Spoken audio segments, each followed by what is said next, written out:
the captain, the consummate professional, leading by example, the unquestioned voice in the clubhouse.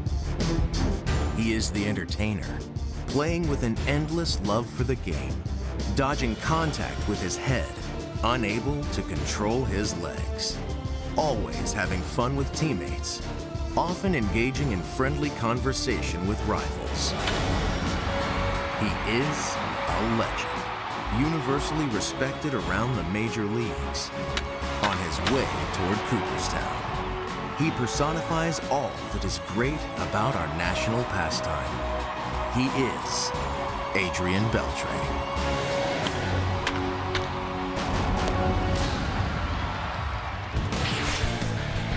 Rangers baseball is presented by Shiner Light Blonde. It's light, done right. In the Bayou City tonight, middle game of this three-game series of Rangers and the Astros. Rangers had some fun last night. The captain himself very much in the middle of things yesterday. An 11-2 Rangers victory, hoping to make it 2 in a row tonight. Welcome in, everybody. Great to be with you tonight. I am Dave Raymond alongside the crafty lefty, CJ Nitkowski. And as we get ready for this one, we would love to reflect on last night. 11-2, Rangers really made it look easy. They had a whole lot of fun as a group last night. Yeah, they certainly did. And after a rough homestand, and especially the last 4 against the Oakland A's, this was good to see. You come into Houston, you know you're going to see some really good pitching, especially in the starting rotation and going up against Dallas Keuchel. We thought maybe that would be a challenge, but it turned out not so much. 11 runs for the Rangers offense yesterday. Everybody was really chipping in. 8 players with hits and runs scored. 7 of those guys had RBI. So it was just a really good night, especially for a lot of the young players in that Ranger lineup. Yeah, including Isaiah Kiner-Falefa, a surprise start last night. He had 4 hits in the ball game yesterday. So the question now is, can they continue the fun tonight against Justin Verlander? Well, another challenge here, as it always is when you come play the Astros, but Verlander has been pretty special ever since he's put on a Houston Astros uniform. So much impact last year in the regular season, and then again, of course,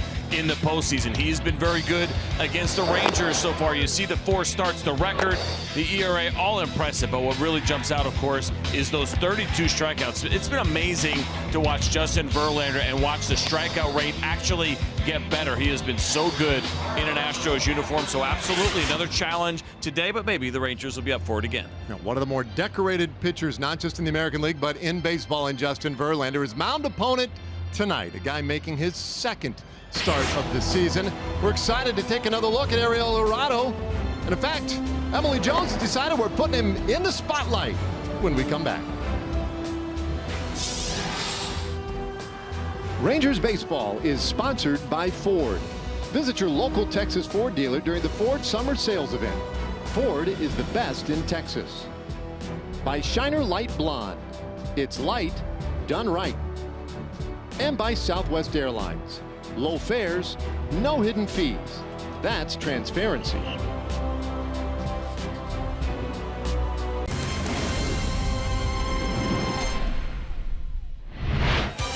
Ranger fans making their way into Minute Maid Park for Game 2 of this 3-game series between Texas and Houston as the Lone Star Series rolls on.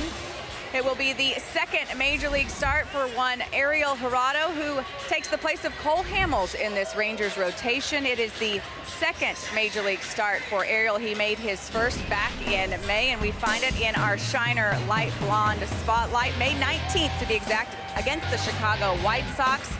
There you see the numbers: 4 2/3 innings pitched, 6 hits, 4 earned runs. Jeff Bannister said he wanted to get him out early before he had too bad of a taste in his mouth in his Major League debut. Wanted to get him out of that stressful situation.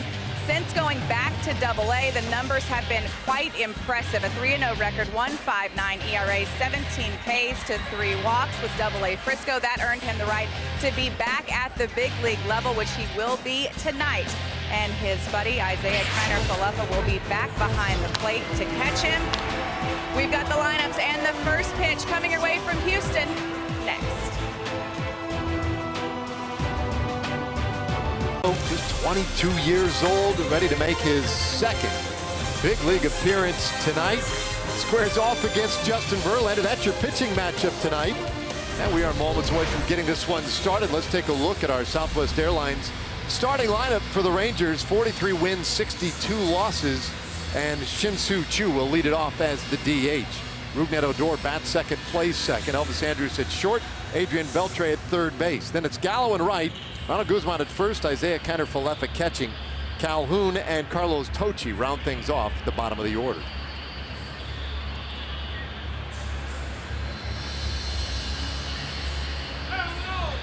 Justin Verlander making his 23rd start of the season, and he'll lead the Astros out of the dugout. 10 wins, 5 losses, and a 2.19 ERA. We'll take a look at the pitch arsenal for the Astros right-hander, which is brought to you by Shiner Light Blonde. And for Justin Verlander, lots of usage with the fastball, 62% on the four-seamer. He does not throw a two-seam fastball. You see a slider 23% of the time. Curveball, very rarely will you see that changeup, but 86 strikeouts for Verlander this year on that four-seam fastball. That is the second most in Major League Baseball, and at 35 years old, that pitch is still averaging 95 miles per hour. So the defense behind Justin Verlander this afternoon is sponsored by Jack in the Box, and it'll be Kyle Tucker, George Springer, and Josh Reddick in the outfield. And in the infield for the Astros, J.D. Davis, Alex Bregman, Marwin Gonzalez, and Yuli Gurriel, and Max Stassi behind the plate. So still no Jose Altuve, and of course Carlos Correa is on the DL. I said this afternoon it's 6 o'clock, but it feels like it's the middle of the afternoon, doesn't it? Or is it just me? No, it does. It feels a little early. There's something about that 1 hour difference. I agree. Everything accelerated in your day. I like it, though. I like it. Let's get after it. And of course, the Rangers want to. They would have played it probably 20 minutes after last night's game, the way things were going. They didn't want to stop after an 11-2 win over the Astros in the opener. Sellout crowd yesterday. Likely the same story again tonight. There's great rivalry inside the state of Texas. It started with interleague play, the battle for the silver boot. Now these two teams in the same division. With that win last night, the Rangers now all-time against the Astros, 52-36. So it has been certainly a series that has long favored the Texas Rangers, but recent history, that is to say the last year and a half now, very much is sided with Houston. Jeff Bannister, a little smile on his face after last night's win. And he'll be sending the rookie out there against this 35-year-old veteran in Justin Verlander.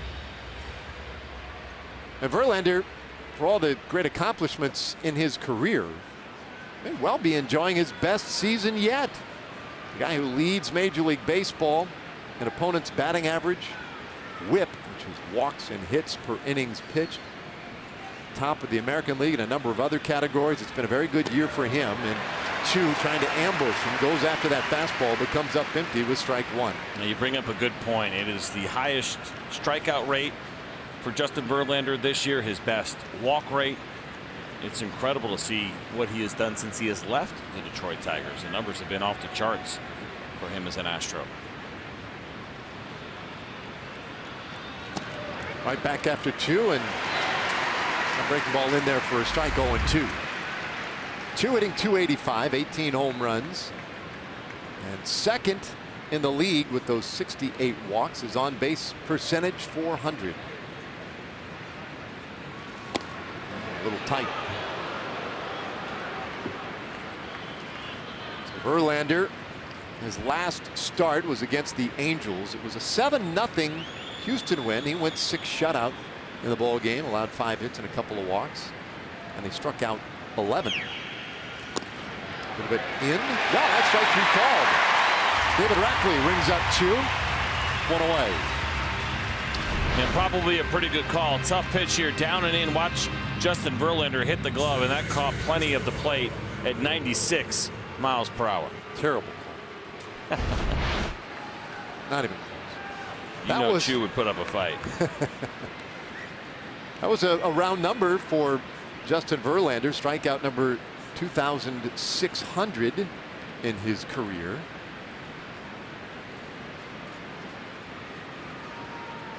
So a big strikeout for him, and pours in strike one to Rougned Odor. He's 26th on the all-time list, and closing in on the Hall of Famer Tom Glavine. Might Certainly has the potential to catch him tonight.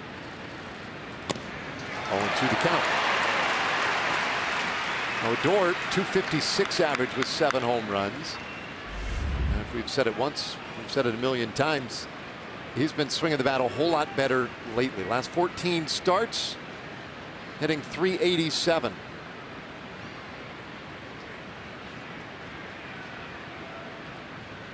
Two-strike pitch, and this one up the middle, and that one is through, base hit. So the Rangers have their first base runner of the night. Rugi aboard here in the first inning. Justin Verlander started off with 2 really good fastballs to Rougned Odor, and then he goes to the breaking ball, but leaves it right in the middle of the plate, and Rugi is all over it as he drills it right back up the middle. And probably a pitch that Verlander wanted to bury.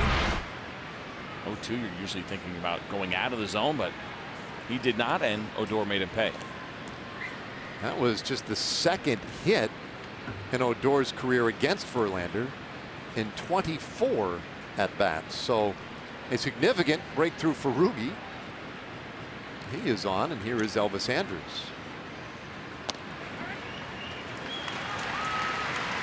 Our WinStar World Casino and Resort. You can see Elvis Andrus a .341 average against Justin Verlander, and that is 4th best among active players. Boy, Salvador Perez certainly has his number above 500, or excuse me, above 400, which is interesting. Perez is a free swinger.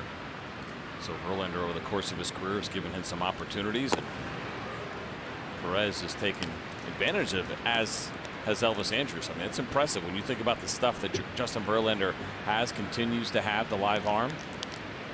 Any hitter that gets it done against Verlander, that's certainly something worth noting. So 1 ball, 1 strike. Ooh, a quick move over to first. You got to be careful over there. Justin Verlander has picked off 3 runners this year. That's tied for 3rd in the American League, those 3 pickoffs.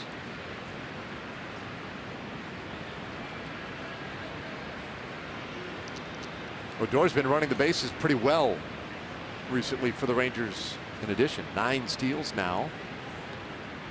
Takes a decent lead. And he's running. And the pitch is off the plate. The throw is high. But they bring it down and they get Odor. Not a great throw, but a great leaping catch and tag in one motion to retire Odor. Well, part of that is a quick release, and also Justin Verlander being quick to the plate. That's how you make up for that ball in the dirt. We'll take a look first at the tag, and there it is right on the helmet as Odor is clearly out, but Verlander with a little bit of a slide step and a really nice pick. I mean, that is as clean as it gets on the exchange. You see a slider in the dirt, especially as hard as Justin Verlander throws that pitch. Feel pretty good about a guy stealing a base. So a 2-4 caught stealing, and the bases are empty. Verlander was quick. I mean, that is incredible. You know, it's a skill without a doubt. There's also a little bit of luck involved as far as picking it that cleanly as a catcher and having that kind of exchange.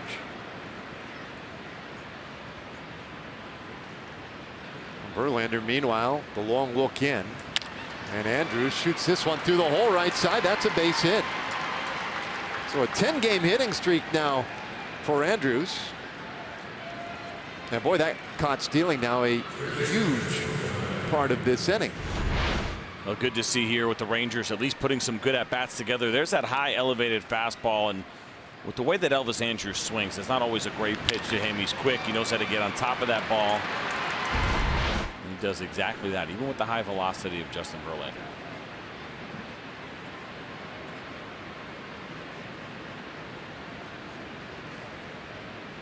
A runner on for Adrian Beltre.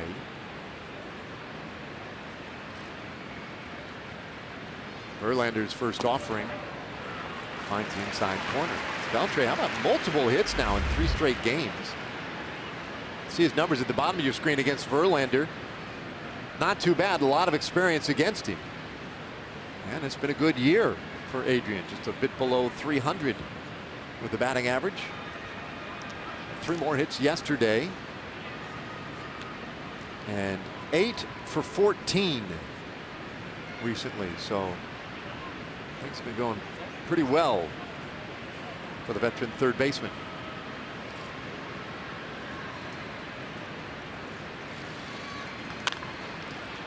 Oh, 2 on Beltran. Another good crowd here today, but fairly quiet here in the early going. Yesterday had better than 42,000 on hand, and they told us before the series that the games were likely to be sold out, all 3. The final 3 times this year that these two teams get together. Hard to believe division rivals wrap up a season series before the end of July. That is the case here. 1-2. Verlander wanted it on the pitch. I don't think he was walking toward the dugout because he thought Adrian Beltre swung at that pitch. He believed that it was in the zone, and we'll take a look. I think Fox Tracks probably had it pretty close to being a strike, and it did. Excellent call by David Rackley. It's been interesting because he's called the edges so far. He's called a couple of fastballs that I thought were off the plate. So you're going to see at least that, but on the breaking ball, maybe not. We'll see. 2-2. Now hitters told me up and down they can adjust. A wider zone in and out makes it really hard. No doubt. Much more difficult because it's more of the plate that you have to cover side to side, and you get a wide umpire and it can end up being a really long game for these hitters.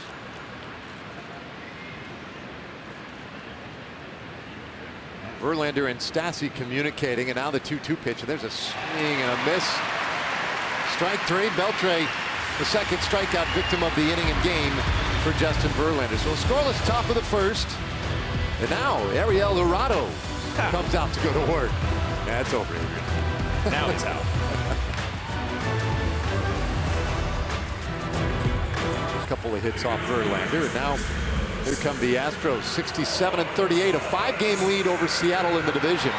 And they'll lead it off with George Springer in center field. Alex Bregman at short. Josh Reddick in right field bats third. Then it's Gurriel, Gaddis, and Gonzalez, the 3 Gs in the middle.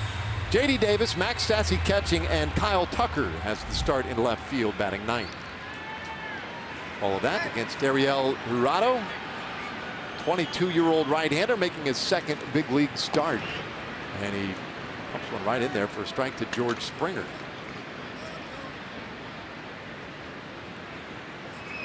Saw Jurado a little bit earlier this year. He just misses in with that fastball there at 93 miles per hour. He pitched in Chicago against the White Sox on May 19th, went 4 2/3 innings in that one. A little bouncer foul. He looks like he's a quick worker. He is, and those first couple of pitches I really like. You come out and go ahead and throw a strike to George Springer on the 4-seam. You gotta be careful. We know George Springer with the leadoff home runs can be a little bit of an issue, but the last 2-seam fastballs, and he's working him in with a little bit of movement at 93.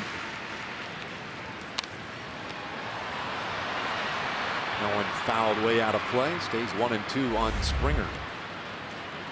Yeah, that little note there in yellow. 8 career leadoff home runs against the Rangers. One of those things that you almost don't have to be told. If you've watched the series between these two teams over the years, you know that he has pounced a few times.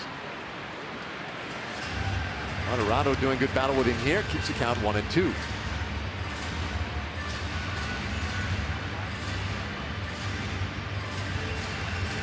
Springer in that leadoff spot again, but they've had to shuffle the rest of the order a little bit with Altuve out again tonight. 1-2. Did he go? On the appeal, no, he did not. 2-2. Good pitch. The slider here as Jurado tries to get Springer to go outside the zone. He does not. Good job by Springer to lay off of that pitch because it was a pretty good looking slider after fastball's in. Another foul ball, so continues to work hard on Jurado. And Jurado is a contact pitcher, so we've already seen some foul balls. We're seeing a little bit of a deep first at bat. Of course, not ideal. It's been 7 pitches so far, but this is what he does. Even at the minor league level, just a 5.1 strikeout per 9 rate, but he throws a lot of strikes. Just 1.5 walks per 9. And a swing and a miss. So he strikes out Springer. 1 away.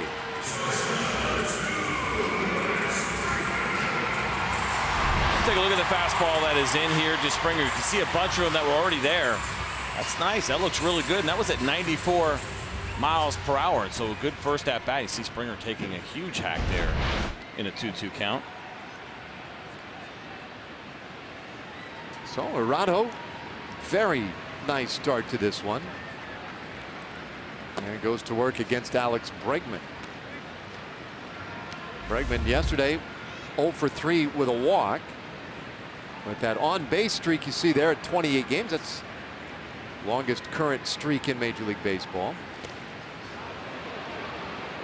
2-0.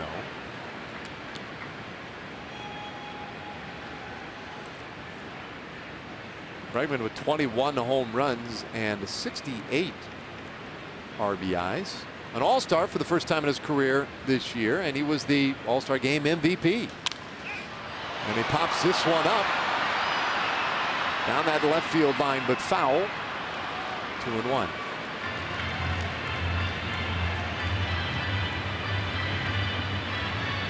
Bregman had the go-ahead home run in the 10th inning in that All-Star game. Ended up an 8-6 win for the American League. Bouncer left side of the infield. His backhand stop. Good throw to first. Oh, nice pick over there by Guzman, and they get Bregman for out number 2.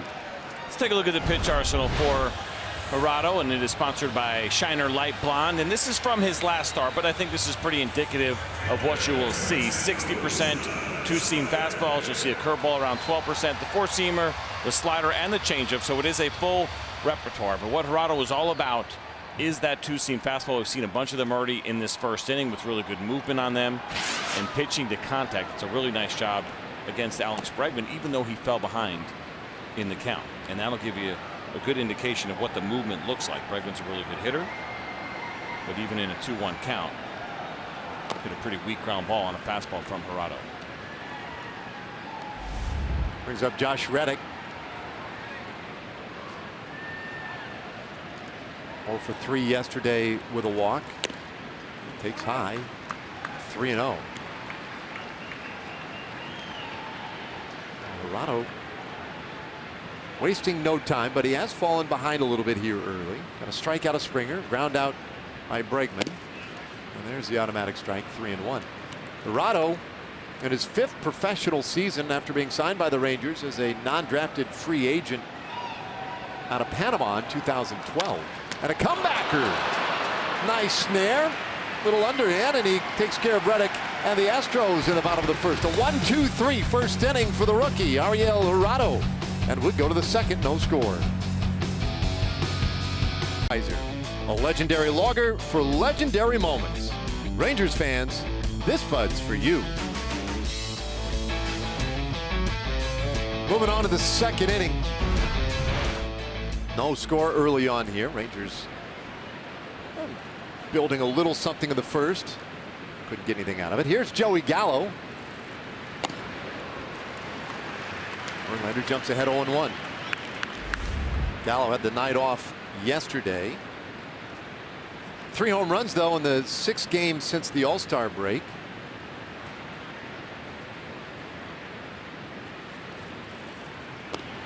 And he'll take a strike. 0-2 the count.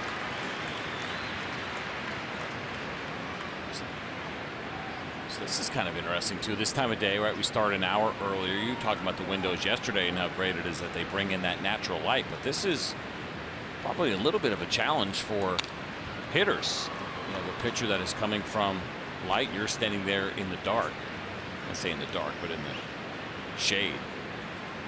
I wonder about that, how tough it is to see right now. Picking up spin, certainly one of those things that's difficult to do. I wonder why, if that's why we saw Verlander throw so many sliders in the first inning. Skips that one up there, 1-2.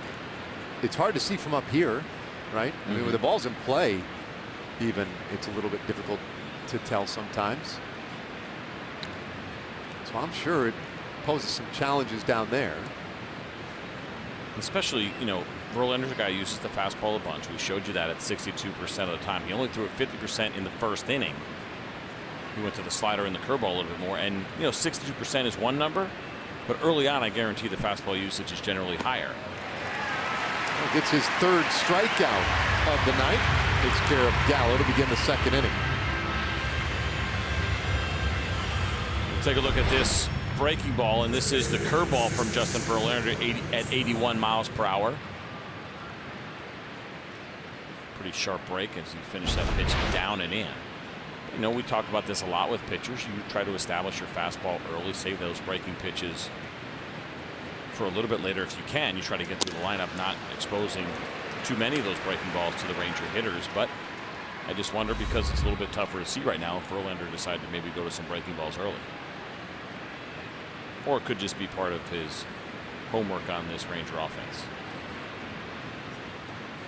The 1-strike pitch to Guzman, and he went up after that fastball. 0-2. Guzman, another good game yesterday. 1 for 5 with an RBI, scored a couple of runs. Today, absolutely killed it for the game. A dance off with Orbit, their mascot here. 1-2. He had the eyes of just about everybody in the stadium on him, and he was great. He's practiced in front of his mirror a few times for sure. He's got some pretty good moves, and he finished it off with a split that just left Orbit stunned. He had no answer for it. He just had to take it and move on. Verlander's 1-2. Ooh, and it's inside. That'll even things up. So a couple of hits for the Rangers, one caught stealing, and Verlander, the other outs, all strikeouts.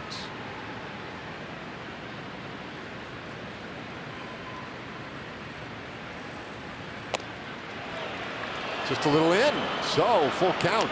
Didn't miss by a whole lot, but a good eye there by Guzman.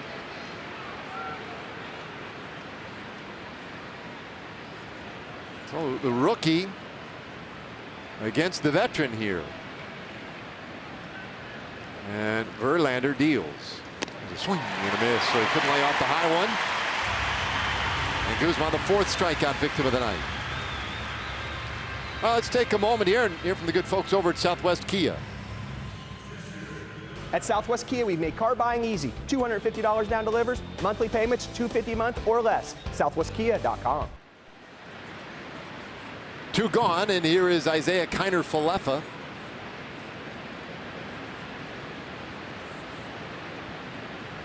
.263 average after a 4-hit night last night for Isaiah. He wasn't supposed to be in the lineup yesterday, but a late scratch of Ryan Rua led to Kiner-Falefa getting in there and made the most of it, to say the least. It's the 3rd time Isaiah has had a 4-hit game this season as a rookie, which has been really impressive. He does a great job of putting the ball in play. Just the 2nd Ranger in history as a rookie to have 4+ hits in 3 games. Hits this ball well out to left field. It is gone into the Crawford boxes, and Isaiah Kiner-Falefa keeps that hot bat going. Rangers on top, 1-0.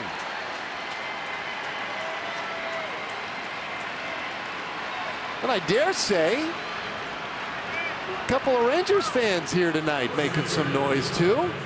Without a doubt, there are more than just a couple here, and what a moment for Isaiah Kiner-Falefa. Big smiles from Elvis Andrus and Rougned Odor. They were trying to go down and away with a slider. That one sat right in the middle, and you knew this was gone right off the bat. And Isaiah yesterday joked around with Emily Jones about the power he has shown here. 3 home runs now in this ballpark of the 4 that he has hit. He goes, well, it's just small, so it works out really well for me. I'm not a guy with a lot of power, but he certainly showed it there against Justin Verlander. Now, he's had some good swings these first couple of games. So now Willie Calhoun, and it's 1-1.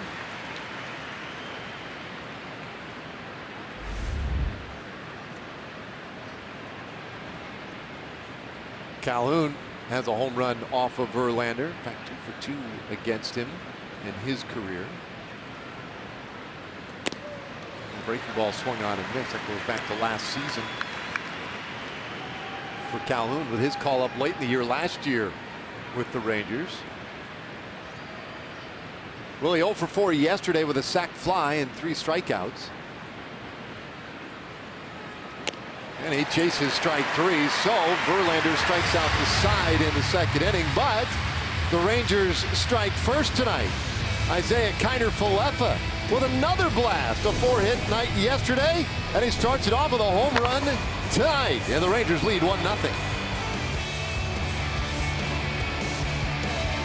Here's the early 1-0 lead, and now back there to do the dirty work behind the plate. Rado's first pitch to Yulieski Gurriel, a little bit in. Ariel Rado, great in the first inning. Worked through Springer, Bregman, and Reddick in order. Falls behind Gurriel, however, 2-0. Gurriel usually up there hacking, and swings at this one, bounces it to shortstop. Andrews throws him out easily, one away. Let's take a look at the home run that Isaiah Kiner-Falefa just hit with StatCast AI, which is powered by AWS. I mentioned that slider that hung in the middle of the plate. Well, Isaiah hit it 99 miles per hour and at a projected distance of 373 feet. So a nice moment for him, and 75% of the home runs that he has hit in his career have come here at Minute Maid Park. I'll tell you something, I really like what I've seen so far from Rado. Behind in the count 2-0 to a good fastball hitter in Gurriel, and he gets him to hit a ground ball. Same thing with Alex Bregman, and so the sinker, the two-seam fastball, looks really good so far tonight. And it looks like, and I know this is one of those things that people probably get frustrated by because it's hard to back it up with a really good explanation, but it looks heavy. And you can tell by the swings and the way that it's coming in a little bit. And not all fastballs, you mentioned it earlier. We talked about this the other night, not created equal, even if they're 100 miles an hour. And for Jurado's 91 to 93 or even up to 94 that we've seen, appears to be coming in pretty heavy. And it's a good example of it there. Weak ground ball to third base, and Gaddis is out. 2 up, 2 down here in the second inning. Take a look at the Rangers defense this evening, which is delivered to you by New Braunfels Convention and Visitors Bureau. Willie Calhoun, Carlos Tocci, and Joey Gallo in the outfield for Jeff Bannister's club tonight. Adrian Beltre, Elvis Andrews, Rougned Odor, and Ronald Guzman in the infield with Isaiah Kiner-Falefa catching Jurado. He's throwing some bowling balls out there, man. I mean, he absolutely just smashed Evan Gaddis' bat into a handful of pieces. Comebacker off Jurado, caroms toward Andrews, and he'll throw out Marwin Gonzalez. How about a 7-pitch inning? Is that good? Because that's what Jurado just turned in. We've played 2. Rangers lead 1-0. 1-0, and roster moves aplenty today as Ryan Rule was placed on the 10-day DL with back spasms. He, of course, missed last night's game. It started yesterday in batting practice in order to make room for Ariel Jurado. Brandon Mann was sent down in their place. Delino DeShields back up. And, of course, he will not get the start every day, as you can see. Carlos Tocci playing in center field today, but they will work him back into the fold. Of course, sent down to the minor leagues to get some kinks worked out with the change in plans with the injury to Rua. That accelerated things a little bit. He'll continue to work on things here at the big league level, guys. In the meantime, Tocci has really handled himself quite well. In the absence of Delino DeShields, 2 more hits yesterday for Tocci, and the numbers during this little stretch really, 5 for 14 with 3 runs in the last 4 games. But in the second half of the season here, since the All-Star break, hitting .353, 6 for 17. Not too bad. Rolls this one up the middle. Gathered up by Bregman. He'll throw out Tocci. 1 away in the third. So Verlander has amassed 5 strikeouts so far, but he has allowed the only run in the game, the home run by Isaiah Kiner-Falefa, and that's the first out that he has recorded in some way other than a strikeout or a caught stealing. Done a great job of getting that first pitch in for a strike to Rangers hitters. We'll see if that forces him to be a little more aggressive on that first pitch as we advance. Chu was aggressive the first time up, right? Even after that first pitch, just as he did right here. I talked to Chu the other day about we had our broadcast about analytics and how he looks at things before a game. Yeah. Interesting, he looks at 2 numbers. Strikeout rate, walk rate. Yeah. That's what he wants to know. Not where you pitch it, not what you throw necessarily. Those are fairly standard. Of course, he looks at those. This one rolled on the ground to the right side. Gonzalez throws him out. But he looks at those to decide, well, should I be a little more aggressive? Or should I let him work himself into bad spots? If he's, if he's got a tendency to walk a lot of guys, maybe I'll be a little more patient. And those are certainly valuable numbers. I'm surprised that he wouldn't be a little bit more interested in maybe pitch tendencies. What does the guy do when he's behind in the count to left-handed hitters? Where does he like to go? Those kinds of things. So listen, whatever he's doing is working, and a lot of guys don't want a lot of information because they don't want to overthink it a little bit. Looking for a couple of very simple things to focus on, and strikeout rate and walk rate certainly do make a lot of sense. I'd like to know, though, what's he trying to finish batters off with? Where is he going in 0-2, 1-2 counts? I think that'd probably be something of value to a hitter. It was interesting because to that point, Odor rips that foul. To that point, he said that sometimes there's too much information, of course, but he showed me the scouting report that evening, and he said, look, here's the scouting report and what they do to lefties. But I'm different. He's like, and he showed me the report, a lot of stuff on the outer half of the plate, etc. He's like, everybody's coming in on me right now. It's like, so this really doesn't speak to how they're going to approach me tonight. I know they're coming in on me, even though the scouting report says they go away to lefties. So he felt like sometimes the scouting reports, information can be interesting, but a lot of times you have to consider that I'm not just an average lefty, or I'm not the typical guy that they've been facing lately.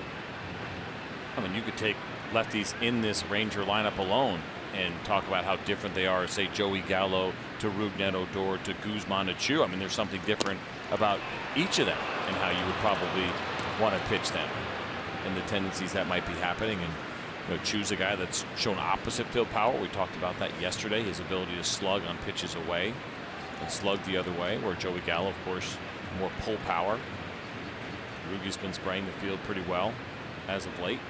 That may change the way you throw a pitch in a certain situation. All those things certainly come into play. And so when you're looking at those scouting reports, a lot of times if you're talking about a pitcher, you should probably be saying things like, hey, to our pull power guys, he's been doing this. Change-ups away, two-seamers away, whatever it may be. To the contact guys that use the field a little bit better, he's been trying to do this. That's the information that could really have a lot of value. Meanwhile, Rugi stays alive after fighting off that last fastball 96 miles per hour. 2 balls, 2 strikes.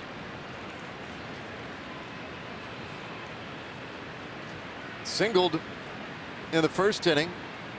He'd previously been 1 for 23 against Verlander in his career. Now the two having a little trouble syncing up. Verlander was taking time earlier. Now Odor taking a little time. Here comes a 2-2. Another foul ball.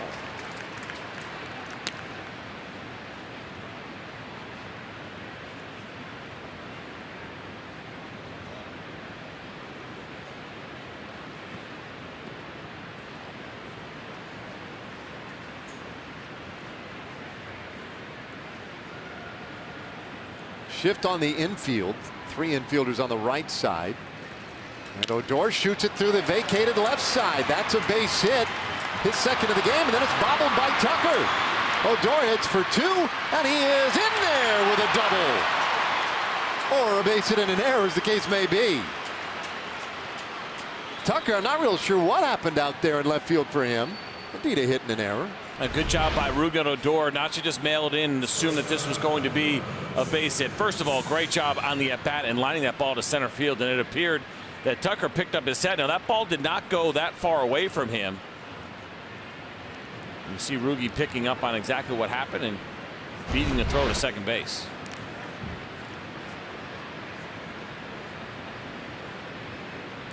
So Verlander has not had a 1-2-3 inning yet. Rangers have a base runner here for Elvis Andrus. And Elvis has had a measure of success against Justin Verlander in his career, including a base hit in the first inning tonight. A 1-0 lead on Kiner Falefa's home run in the second inning. I almost would love to add to that.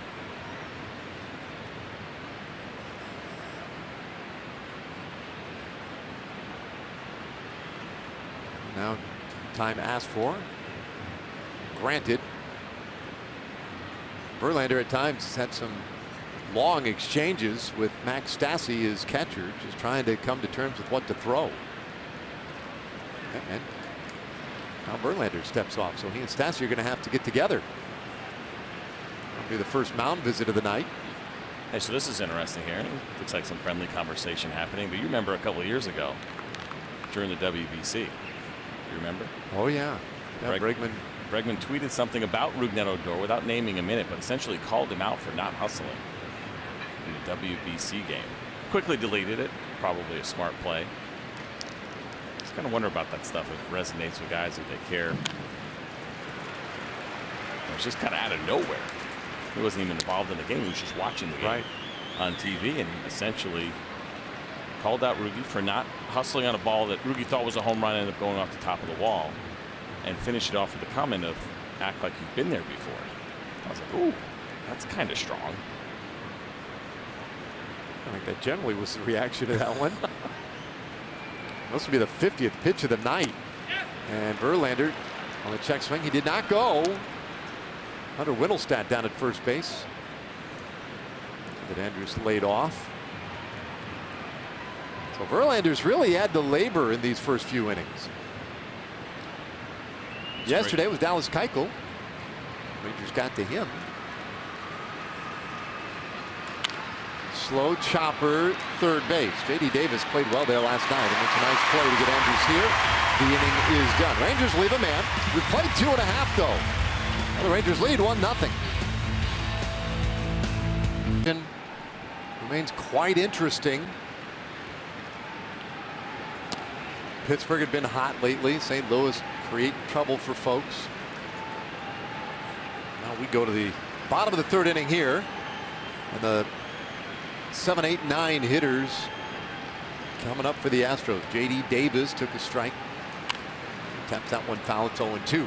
You see, that's a really good example again of the pitch that Gerardo is using well. Fastball that finishes in off the plate. We've seen a handful of these righties offer at it, because when it comes out of his hand, it's a strike, and then the movement at the end brings it off the plate. You can always get in trouble if you leave it over the plate, but you leave it there, it's pretty tough to do damage, even if you're looking for it, trying to keep a ball like that fair.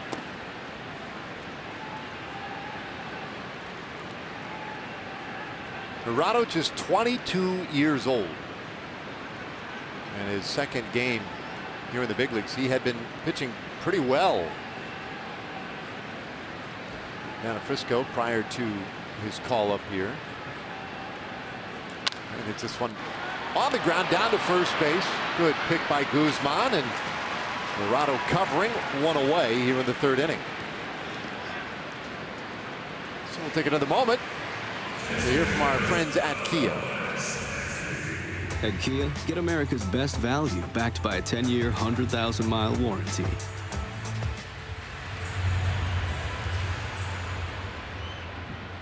Six consecutive ground outs for Gerardo.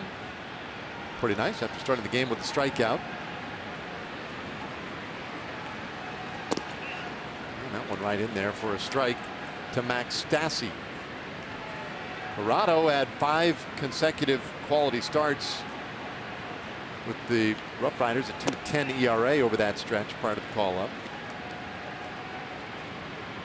So he was pitching well. The opportunity presented itself, and a real good opportunity for him here tonight against a very good team. And a chopper at third base. Nice snare on a short hop by Beltre. That's 7 straight ground ball outs.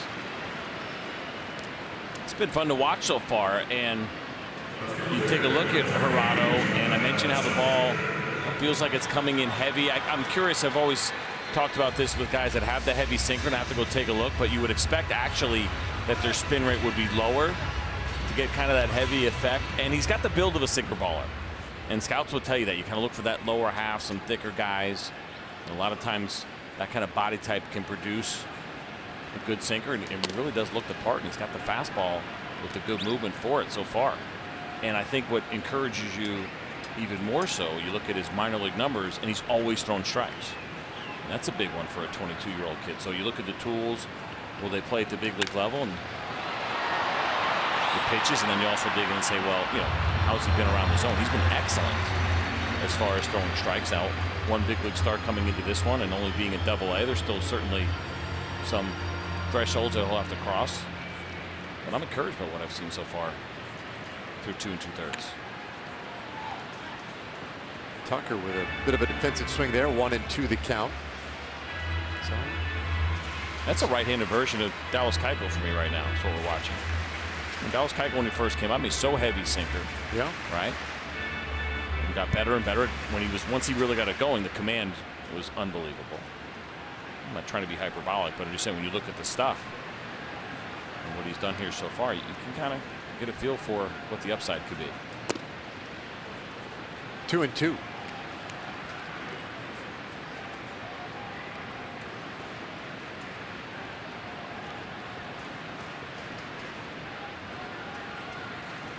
Tucker at 154 for the year and hits this one in the air.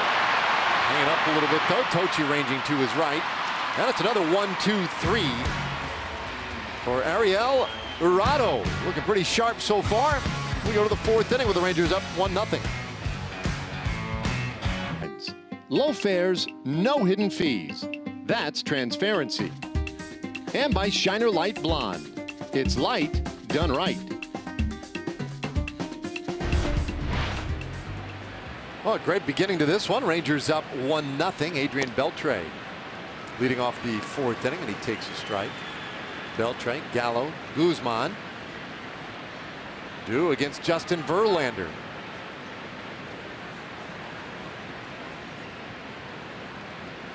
Veteran right-hander.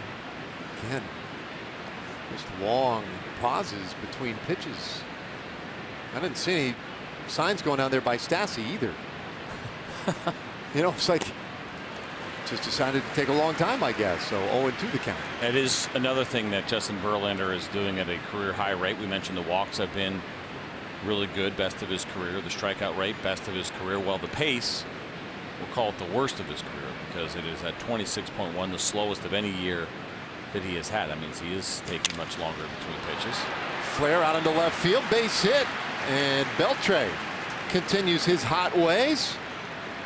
Single to start the 4th. Take a look at this pitch, a little bit elevated, and even though it's up and in, and it looked like a part of the, you can see it right there, a part of Beltre's bat broke. It's a good swing. That's why you work out strong enough to be able to muscle that ball into left field.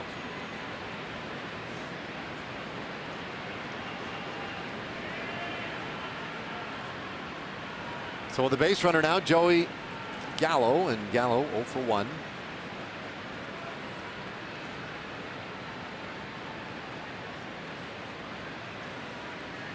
Hits this ball hard out to right field. Reddick, though, is there, and he'll make the catch. Beltre has to return. So 1 away. Beltre, of course, been quite the conversation point lately. For more on that, let's check in with Emily Jones. Yeah, as you can imagine, Adrian not overly joyed to talk about the trade rumors floating around involving him. He's actually not too overjoyed to talk about anything pertaining to him, but we forced him to do so today and asked him specifically about Atlanta because that seems to be where most of those rumblings are coming from. And in talking to him, I said, you know, specifically, how would you feel about that being reunited with Ron Washington?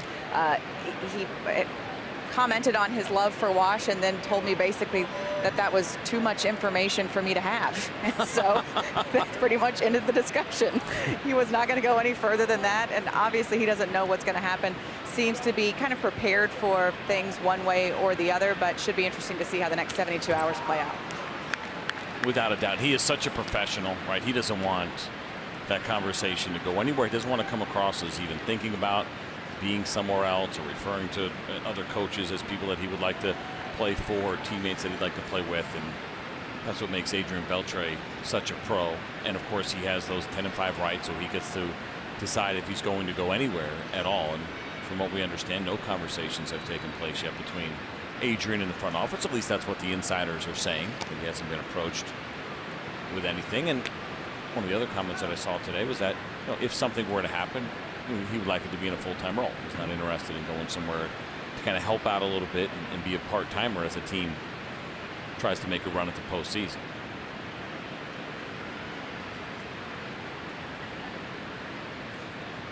Still a couple of days left before the trade deadline, and things definitely heating up all around Major League Baseball that way. More activity, more action. Of course, the Astros made a move last night, right as the game was concluding yesterday. We found out that Houston had made a deal with the Twins for right-hand reliever Ryan Pressly. A.J. Hinch said today before the game he'd like to get Pressly in the game. He told Pressly that when he got here, just introduce himself, say hello. Pressly said, yeah, but what if Verlander goes 9? Certainly something he is capable of doing. He's done it once already this year. 24 complete games over his career. Now, the Rangers have done a really good job of working the pitch count up against Justin Verlander, who is a guy who's not afraid to throw some pitches in games. He has thrown as many as 122 this year, and in no start has he thrown less than 90. He strikes out Guzman for a second time tonight. 2 away.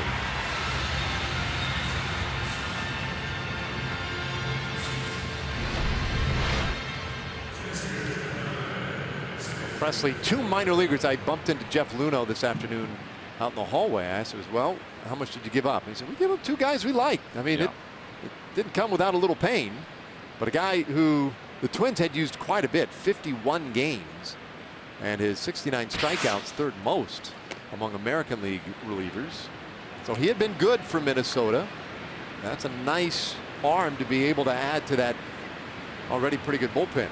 It's like a young John Lester right there. Yeah. What's been crazy is how much his strikeout rate has jumped. Last year he set a career high at 9 strikeouts per 9. That's really good. A strikeout per inning. The year before he was at an even 8. This year 13 strikeouts per 9. So in the last 2 years he has seen a 5 strikeout per 9 jump. That is a huge jump, and that's part of the reason why the Astros were so interested. I think their first preference would be to get a lefty, but that hasn't happened, and so you kind of go for the best you can get your hands on, and this was a pickup that's looking like a really good one for them. Kiner Falefa stays alive, a ball and 2 strikes. The star of our show, Isaiah Kiner Falefa, the home run of the 2nd inning after a huge night yesterday. Not backing down at all from former Cy Young Award winner, American League MVP, 7-time All-Star, and Justin Verlander. This one hit the other way, foul and out of play. So let's go back to the 2nd inning. No doubter. I mean, you knew the second he struck it. Trying to throw that slider down and away. They left it over the middle of the plate, and Isaiah, a line drive hitter. That was a line drive home run. The one we saw last night from him was even more so and well struck. He's a guy who's generally going to put the ball in play, even against Verlander. Obviously a great strikeout pitcher. Little flare out toward right field. Could be trouble. Drops in. Base hit. Beltre has to hustle back to second. But Kiner Falefa with his 6th hit of the series already. He does a great job of fighting this pitch off. I mentioned Justin Verlander so good at generating those swings and misses, and looked like another breaking ball, and it was, and they didn't get it exactly where they wanted it. You see Isaiah, that little pause in there, keep your hands back, still find a way to put the ball in play once he recognized the spin on that pitch, and Josh Reddick threw behind Adrian Beltre. This one kind of close. Rude. Kind of rude. All right, Willie Calhoun takes a strike. Calhoun struck out in the 2nd inning.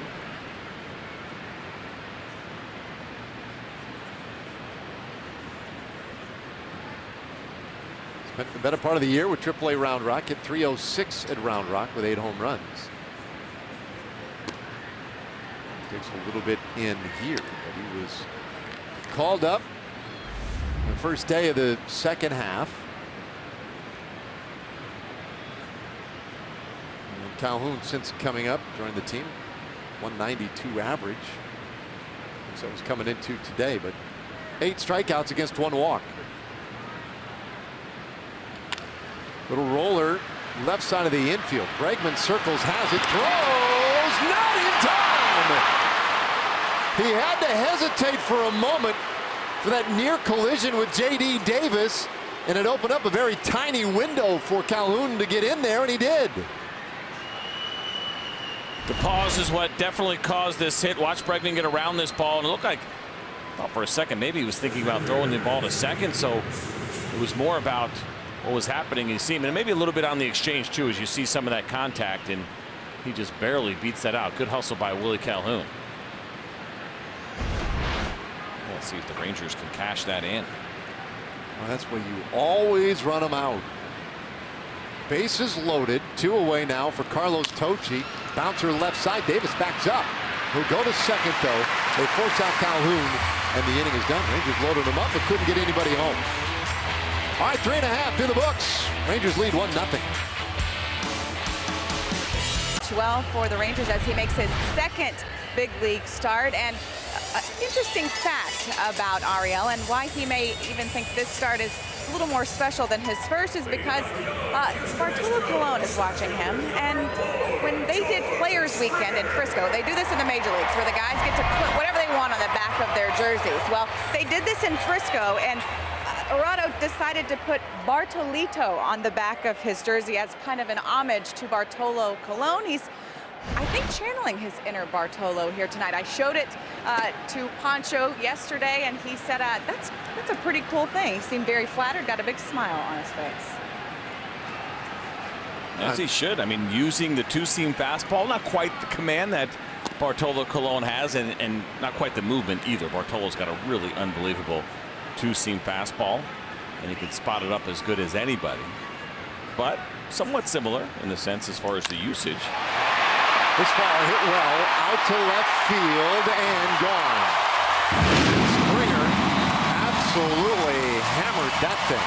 Solo home run ties this game at 1.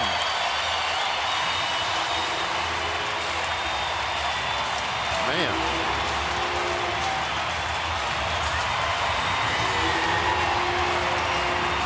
Well, anytime George Springer can get his arms extended, he is capable of doing a pretty good amount of damage. And you're going to take a look, and you're going to see a slider that sat in the middle of the plate, trying to go down and away.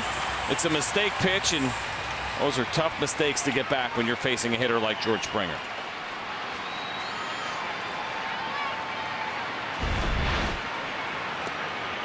Well, it's second time through the order for the Astros, and Springer perhaps learned a little something first time through. So a new game, and Bregman takes on the inside corner. 1-1 the count. I think without a doubt, I mentioned the really good command and the walk rate for Arado over the course of his minor league career.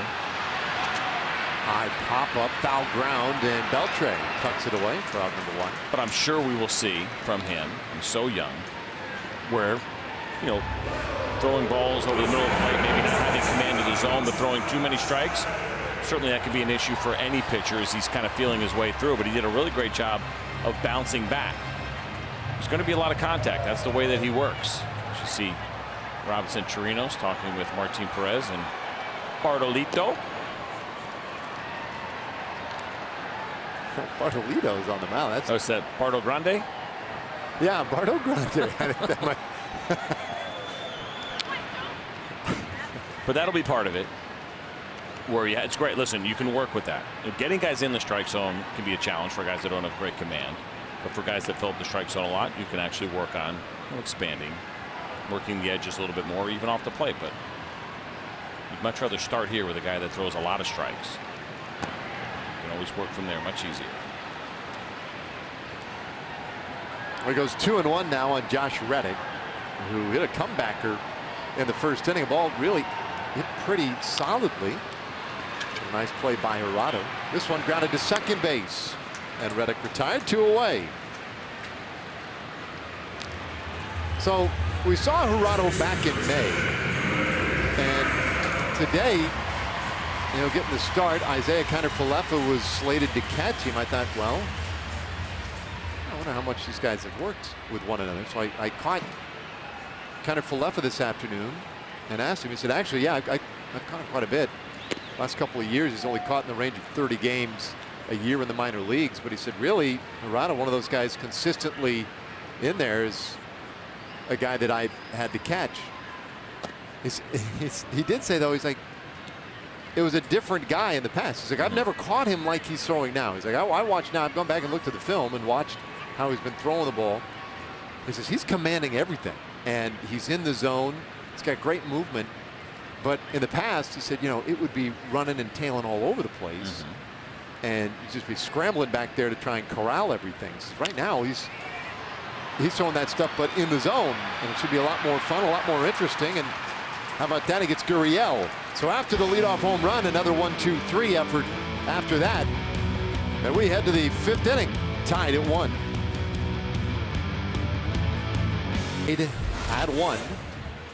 Shin-Soo Choo, 3rd time through the order. He is our TXU Energy Power player to watch. 29 straight road games now that he has reached base safely. That is the longest active road streak in baseball.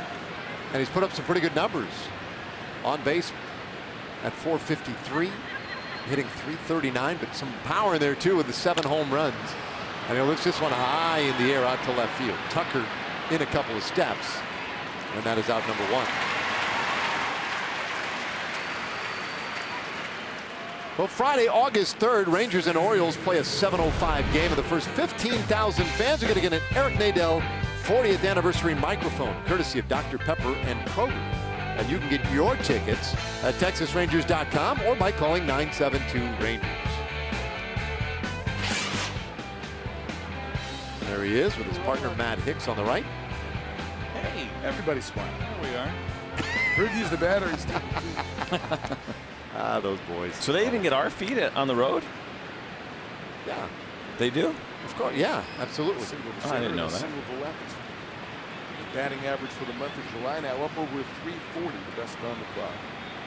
340 in July. Where were you on that one, Dave? You didn't spit that out anywhere, did you? No. Were you listening? Eric's throwing out some good stuff. I was watching a good game there. You kind of interrupt. If you quit talking, I could watch the game. Hang on, what was that, Eric?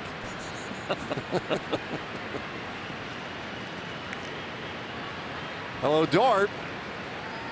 I think 340 in July.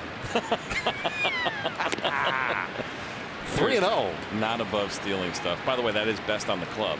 340 batting average this month. 2 for 2 so far today.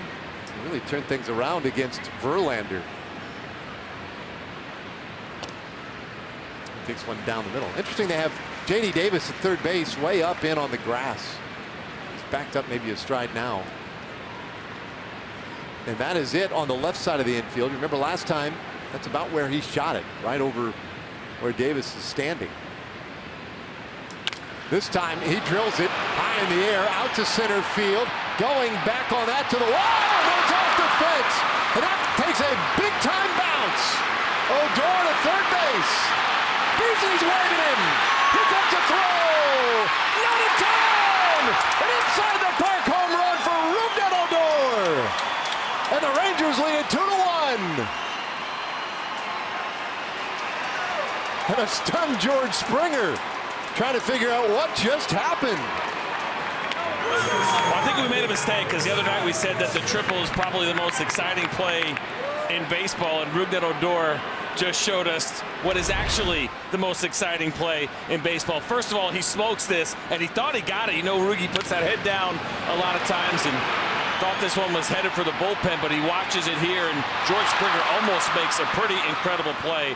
And there's a favorable bounce. And just watch Odor not slowing down at all, turning on the jets, and even finding an extra gear as he head first slides into home ahead of the tag. That has to be a lot of fun. That really just has to be a hoot. Hitting it over the fence, pretty cool. But that was awesome. So the Rangers lead 2-1. I'm slightly out of breath watching that. Yeah. He's got to be exhausted. It's a big exhale and a good teammate, Martin Perez. Yeah, my team looked pretty relaxed. Here you go, a little water. Want to stay hydrated here. Strike call to Andrews. 2-1.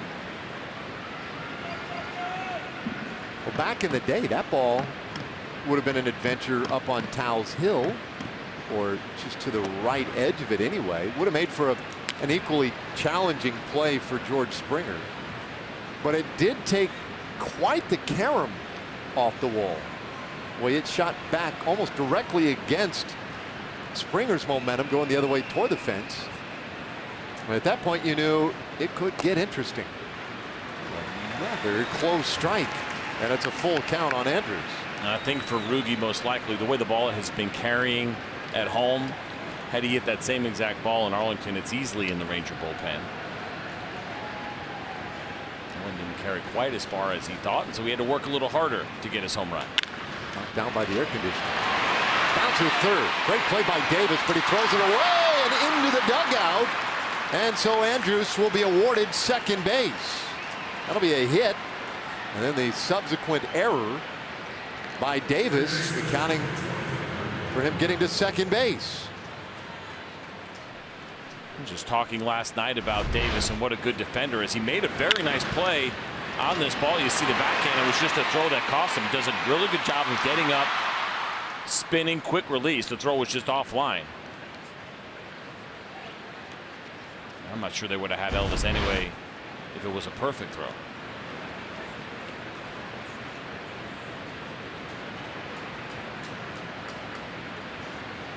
So he's in scoring position for Adrian Beltre. Adrian takes a strike. Adrian with a hit already tonight. Multiple hits in each of the last 3 games. He's been locked in. Way out in front of that one. 1-2 the count. Pretty good contact against Justin Verlander so far. You see him up to 83 pitches through 4 1/3. He had a rough one against the Tigers a couple of starts ago. I say a rough one. It was a strange one. First time he ever pitched against the Tigers. Obviously, he hasn't been gone very long from the club that drafted him and the one he spent 12 years on. 6 innings, punched out 12, but he got up 4 home runs in that game. And that's not the Tigers, the good version of the Tigers that he played on, right? With Miguel Cabrera and JD Martinez and others. That was 2 starts ago. They roughed him up. His last one was much better. The Rangers doing a really nice job here against Verlander so far. I know it's only 2 runs, but some really good swings and some hard contact. Down in the dirt, 1-2. So a quarter of the home runs that he has allowed this year and in that one game against his former club. I wonder what those emotions were like for Verlander in that spot. Like the craziness of last year, the decision to accept the trade to Houston with mere seconds to go.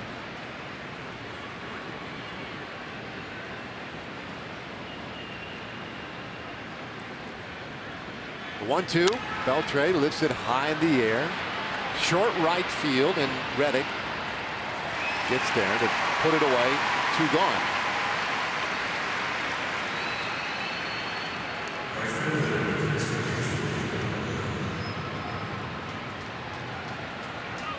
Odor with the inside the park home run. Delino DeShields did it last September. It's the last Rangers inside the park home run.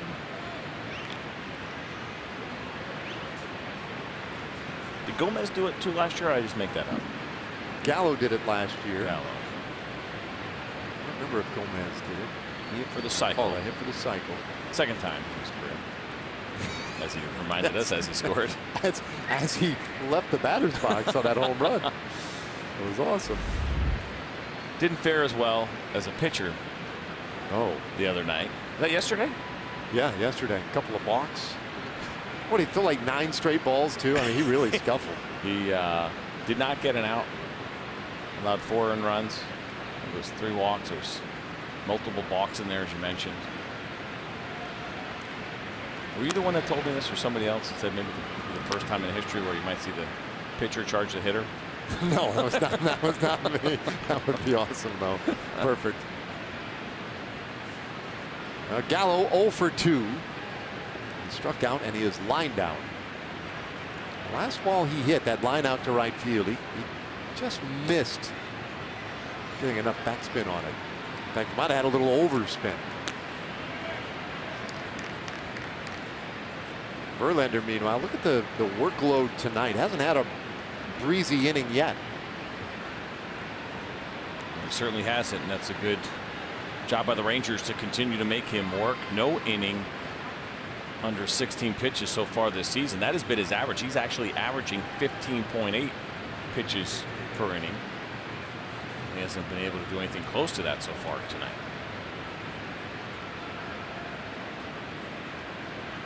Gallo stays right in there and waits. Andrews at second base, a run in the inning. A 3-0. Gallo swings and misses. He was wanting to put that one into orbit. I love the green light there for Joey Gallo, especially when you're going against such a tough pitcher like Verlander. Talk about this a lot. Will that be the best pitch he'll get the rest of this at bat? If you like it, you see it good out of his hand, go ahead and take a monster hack, and he did. Takes a strike at 3-1. It's a full count. 96 miles per hour there from Verlander. Interestingly, that gets the fans into it. 2-1, Rangers lead.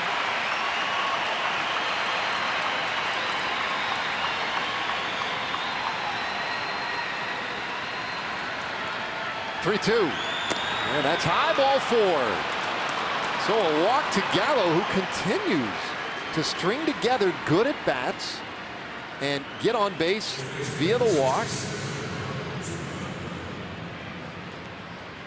And there are 2 men aboard. All right, let's take a look at our progressive upcoming schedule. Tomorrow, we'll wrap up this series, a 1:10 first pitch tomorrow. Pregame at 12:30 here at Fox Sports Southwest. Then it's off to the desert. 2 night games in Arizona, Monday and Tuesday night, before enjoying an off day. And a breaking ball from Verlander. That went in there for a strike to Ronald Guzman.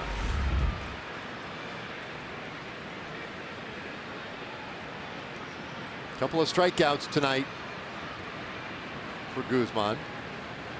But this will be the 25th pitch of the inning for Justin Verlander. And this swing and a miss. 0-2.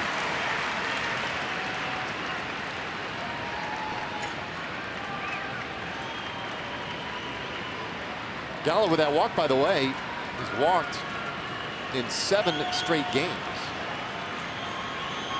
Just evidence, I feel, that he's seeing the ball better and having a consistently better approach at the plate.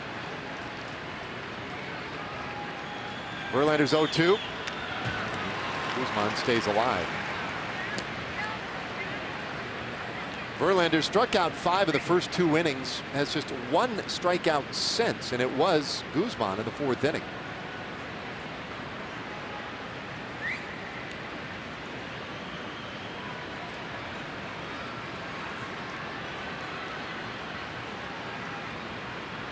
So the longest, toughest inning of the night for Verlander so far here in the 5th inning, and it has him approaching 100 pitches. This will be his 96th offering. And another foul ball.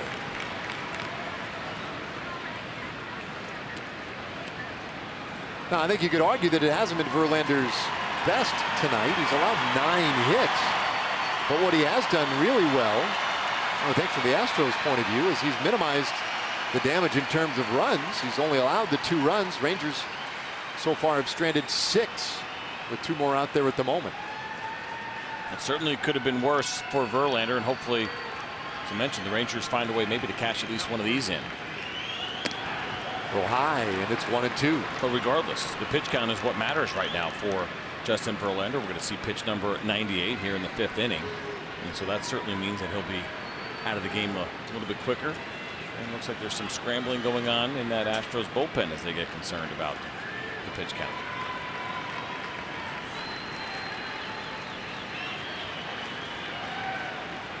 Andrus and Gallo out there. Now Stassi running out to the mound. Quick one, but it does count as a mound visit. Second one of the evening for the Astros. Now who's counting? Aside from everyone. Yeah. I think, if you're going to go out there now, you might as well go ahead and hang out for a while. The quick one of like, hey, second sign, right? Like that, you have those meetings sometime or whatever. Well, hang out now. I mean, it counts. I agree. There you see the pitch count situation for Verlander.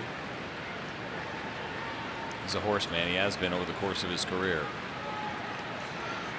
Last pitcher to ever throw 250 innings. It was 2011. We probably will never see that again.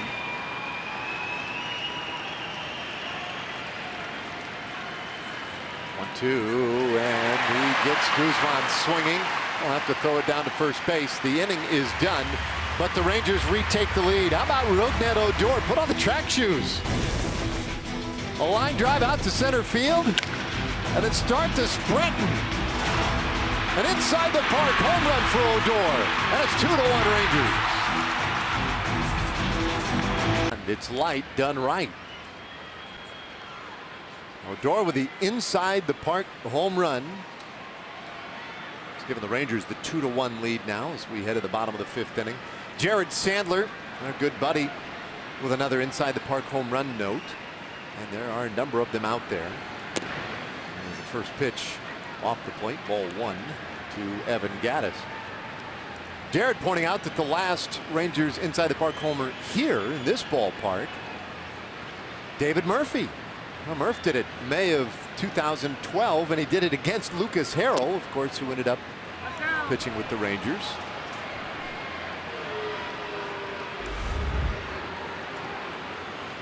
Never tried to search inside the park home runs before. I'm trying to think how you would do that. Best place to do it. I don't know if Baseball Reference offers that. Or I think there might simply be an entry in the Rangers media guide. Oh, because that was a 28th all-time in Rangers history. That's the type of thing that you just log on a sheet of paper and keep track of it in the rare instance that it happens. 2 balls, 2 strikes to Evan Gattis. You know, way back in the day, home runs were basically all inside the park home runs. It's true. Yeah, you go way back to the beginning of our game's history. This ball lined to third and caught by Adrian Beltre, 1 away. When they started putting fences up in ballparks, if you hit a home run, or what we now consider a home run over the fence, it was a foul ball. It didn't count as anything. It was a foul ball. That's like when you play kickball in a small field somewhere, or like in a parking lot in grade school. If you hit it over the fence because it's so close, sometimes we just even call it an out. That's interesting.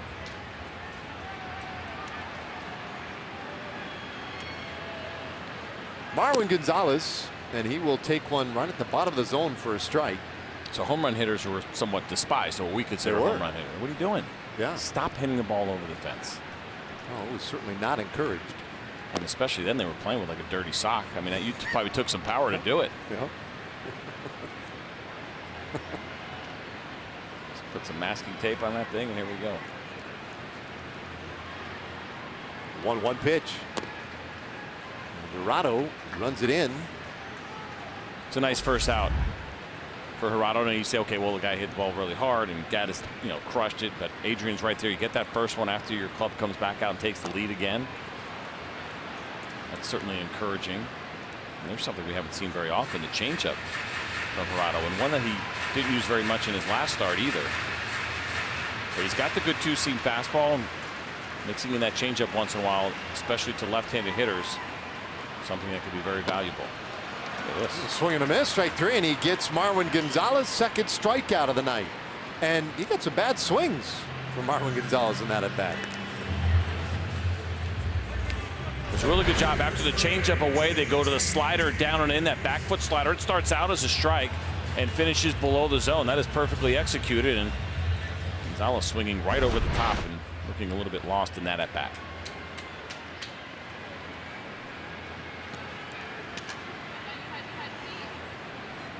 So J.D. Davis swinging to the first pitch. Looks this one high in the air out to right center field, and Tochi takes control, and it's another 1-2-3 for Ariel Jurado, an 11-pitch inning. We go to the 6th inning with the Rangers up by 1. Isaiah kind of Falefa to lead off this 6th inning. Will Harris coming in out of the bullpen. Verlander 99 pitches. He's done. 69 strikes in that outing as Will Harris takes over game number 44 for the right-hander. You can't let Verlander face Isaiah Kiner-Falefa again after he homered off him and got that base hit. Obviously had him rattled, so Verlander no opportunity to win this one. He's sitting at 198 career wins, by the way. 199 not coming this evening. Well, Kiner-Falefa, the home run, the single. Harris puts that one right in there for a strike. This one kind of giving me a little bit of the Max Scherzer, Austin Bibbins Dirks feel that we had last year in Washington. The way Jurado has been outstanding, only 60 pitches through 5 innings. Is that all he has? Yeah. They've been kind of cruising. So I think this becomes a little bit interesting based on what we were talking about with his last start. And Vandy kind of wanting to get him out of there a little bit earlier, not get exposed to any more struggles. He had allowed 4 runs in that game. He's been through the order not quite 2 times. He'll face a couple more hitters, and then it'll be 3rd time through. So I think it could be sitting on a very similar situation. When you say under normal circumstances, you see the pitch count and everything else. But this has been a really positive outing for him, and I would guess that they'll probably try to keep it a little bit short. Trying to get some unsweetened black tea during the break because we're out of coffee. And saw a couple scouts sitting in the room. I said, this guy looks pretty good. What do you think? He said, oh man, the sink is unbelievable. It's got the build you're looking for. He said, like, have you ever seen a pitch? I said, I didn't work his first start. I only saw a little bit on TV. He said, yeah, this guy looks pretty good. They seemed a little excited about what they have seen so far tonight. Those are guys that actually know what they're talking about. Yeah, exactly. As opposed to you and I. I like that. Although I will say it doesn't take a genius to figure out that he's pitching pretty well tonight. He's faced one over the minimum. There's a strike called. Kiner-Falefa goes down looking, so Will Harris gets his first hitter tonight. 1 away. Let's get to our Southwest Airlines player breakdown, and why not? Let's make it a pitcher because Ariel Jurado deserves it as he's done a really nice job. Couple of strikeouts, but more importantly, keeping the ball on the ground. Did a nice job fielding his position. We've seen that a couple of times. You see some weak swings, guys late on pitches, the heaviness to the ground ball. There's the other strikeout. Marlon Gonzalez swinging over the top of that slider, keeping a really nice pace, filling up the strike zone. You love seeing that from a young pitcher. That certainly gets you excited. It's been a good 5 innings so far, and kick back and smile a little bit. See if your team can get you even a little more run support. Willie Calhoun, 1 out here in the 6th inning. So of those 60 pitches, Jurado has thrown 80% fastballs. That is Bartolo Colon-esque. That is Bartolito. Yeah, this thing's got some legs. There's a hard ground ball, and that goes off the glove of Marwin Gonzalez. Calhoun just blasts that one right through the shift. His 2nd hit of the night. I assume that's a hit. I'm going to score that an error. I was going to say, it might be an error just because of the way that Gonzalez kind of waved at it a little bit. We'll see it right here. One hopper. Yeah, the effort. He didn't quite get in front of that ball and stuck his glove out, and that's probably why they ultimately called that error. And I can see that. They can't allow Isaiah to get. Or I'm sorry, that was Willie Calhoun. I was thinking Isaiah on his way to another 4-hit night. No, it's still early. Well, 1 on here with 1 out, and Carlos Tochi looking for his first hit of the night.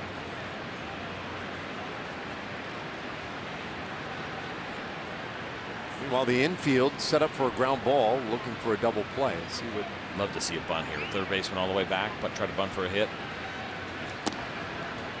Tochi takes a strike 0-2.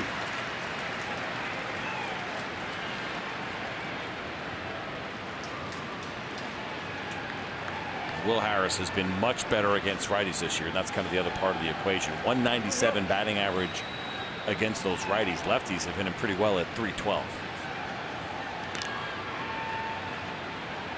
So because he's tough on righties, because we're seeing Carlos Tochi hit a lot of ground balls, especially to the left side, the infield plays back. It's too late now with the 2 strikes, but love the idea of at one point taking a shot at a bunt base hit, but obviously not in an 0-2 count. All right, comes up empty on strike 3. 2 strikeouts in the inning. I'll turn the lineup over. Hey, Saturday, August 4th, Rangers and Orioles will get together. The 7:05 game of the first 15,000 fans will receive a Vladimir Guerrero Hall of Fame bobblehead, courtesy of Allstate. Tickets are available now online at TexasRangers.com or by phone 972-RANGERS.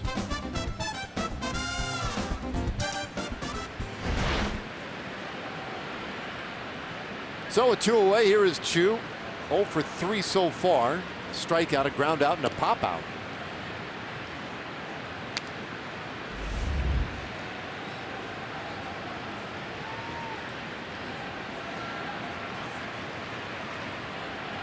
For Chu, it's his 42nd consecutive start in the leadoff spot.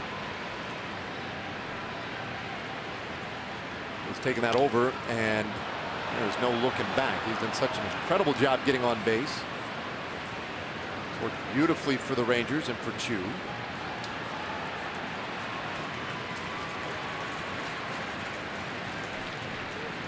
see the shift that the Astros employ against Chu. Certainly gives him some room on the off-field side, at least on the infield.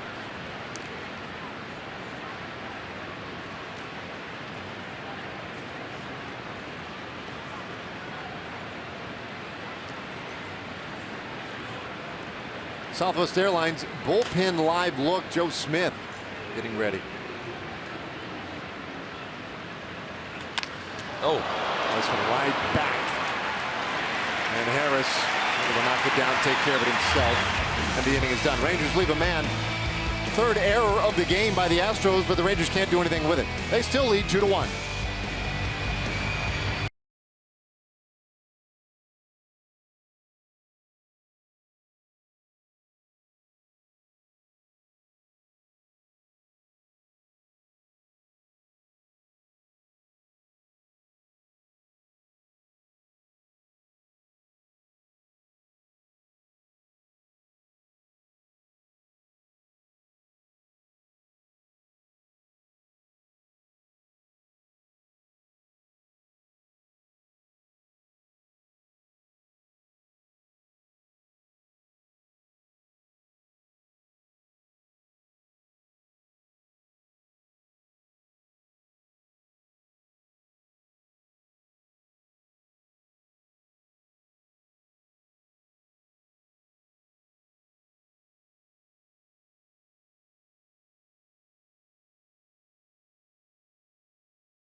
Jack Daniels. Your friends at Jack Daniels remind you to drink responsibly. A lot of fun so far tonight. Rangers leading it 2-1. We go to the bottom of the 6th inning. Ariel Urado been terrific tonight. 2 strikeouts. He's allowed 1 hit. It was a home run by George Springer. This ball lifted out to left field. Long run out there for Willie Calhoun, and he'll get it. Well, as it caroms off the fence. Stassi to second base with a double.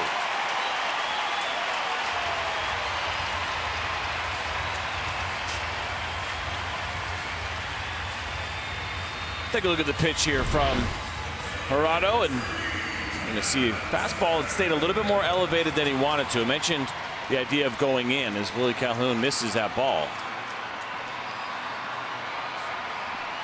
That one didn't seem to have as much life on it. The good finish that we've seen so far in the 2-seam fastball. So the first actual, base runner of sorts. Line drive to first. And Guzman with it wingspan able to pull that one in, and Tucker is out 1 away. Condor getting up and using that reach. It's been a couple of hard lineouts, but they've been right at Rangers, and see Guzman going up and getting that one very easily. So this will be a good test now for Jurado. 2 times through the lineup. And a very nice job. Here we go, 3rd time through, and of course he's got to face George Springer, who homered off of him in his last at bat, and that's where you start to get maybe that anxiety a little bit and feeling in your stomach. That's where it gets a little bit tougher. This is certainly where the Astros become really difficult. Such a good lineup. Tough to hold them down multiple times through the order. First pitch swinging, lofts it out to left field, and Calhoun well positioned, able to get to it. Springer retired, 2 away. So the drama didn't last too long in that spot. Well, and Kubota power stats. And this is where we make a little adjustment on the fly mid-game, because our power stats tonight are this young man, a 22-year-old right-hander making his 2nd start of his career. And that's a great looking line right there against the defending world champions.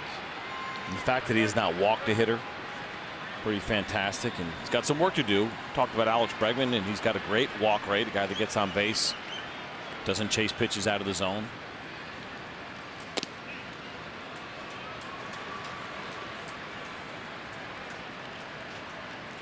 Bregman is grounded out and popped up to 3rd.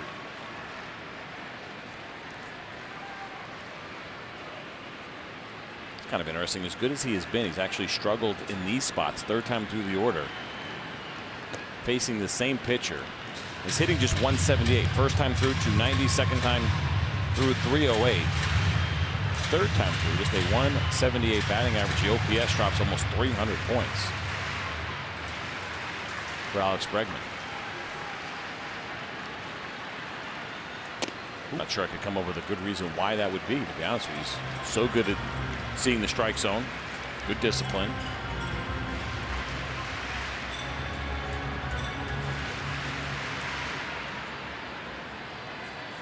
Now a 2-1 count here. Stassi out there at second base, and a bouncer at third base goes foul. 2-2.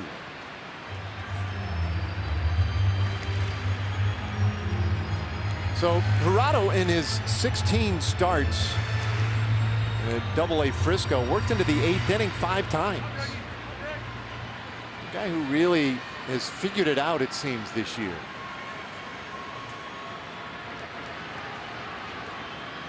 Two, and boy, did that one come close. Full count. That's where the discipline really shows up for Bregman. That is a really good slider. Down and away, just misses. He does a nice job of laying off it, but that was good execution. Let's take a look at the pitch by inning there. Look at this right here. That's a pretty good slider. Love the 2-seam fastball back in here. They're going to go away.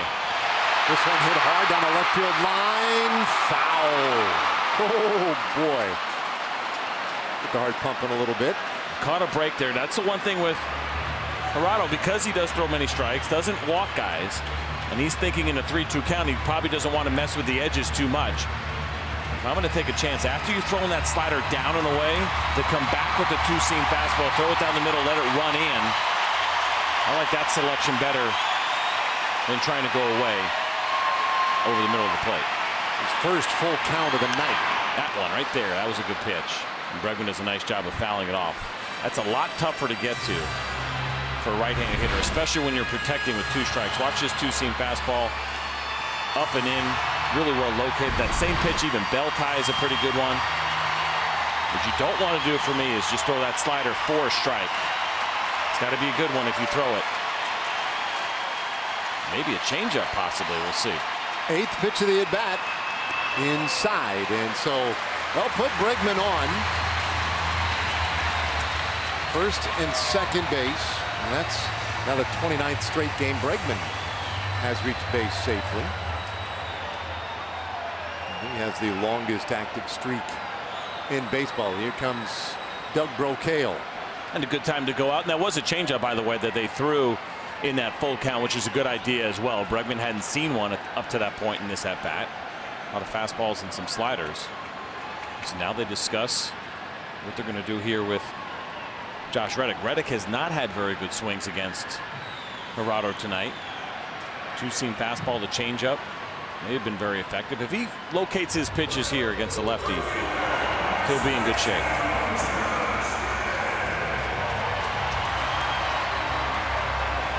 Well, the visit done. You saw a quick shot there, Jeff Bannister picking up the phone to the bullpen. The bullpen has been quiet. Bottom of the 6th inning, a 1-run game. Astros have 2 base runners. Stassi at second, Bregman at first. And the pitch to Reddick off the plate. Ball 1. Just now getting some bodies moving in that bullpen. Jose Leclerc loosening up.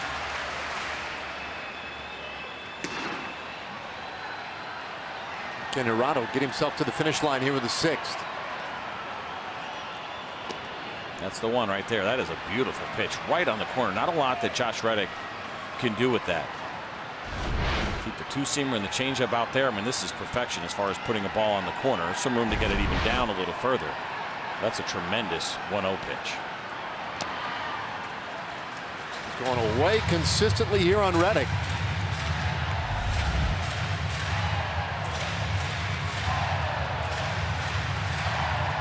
Nothing even close to the center of the plate or in. The comebacker to ground out to second. 2-1. And this one lifted high in the air. Gonna hang up a little bit. Calhoun is there. Inning over. And so Gerardo faces a little bit of trouble in the 6th inning, but works around it. He takes us to the 7th with the Rangers leading by 1. Our 4-game summary. And it's been all about the home runs tonight. Kiner Falefa got the first one. Boy, a big answer by Springer. But this was the interesting one. The inside the Parker by Rougned Odor in the 5th inning. That right now has the Rangers in front by a run.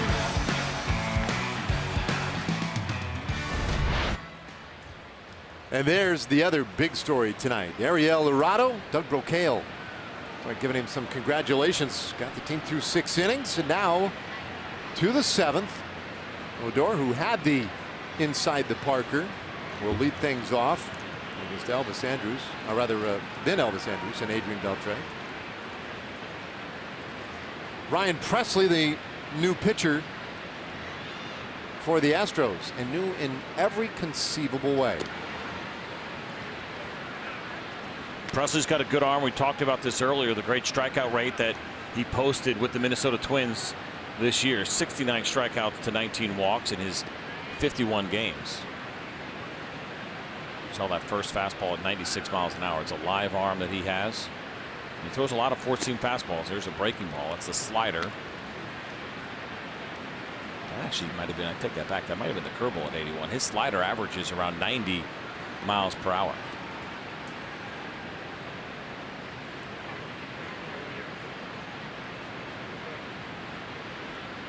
So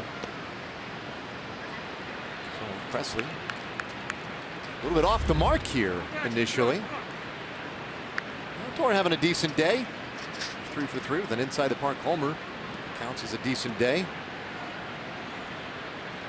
He's continuing his hot ways, finding all kinds of ways to contribute offensively in the 3-0 pitch he's taking, and that one sails in there. You see some natural cut on that 4-seam fastball from Presley. It is a very live arm that he has. He will throw a two-seam fastball once in a while. Not a lot.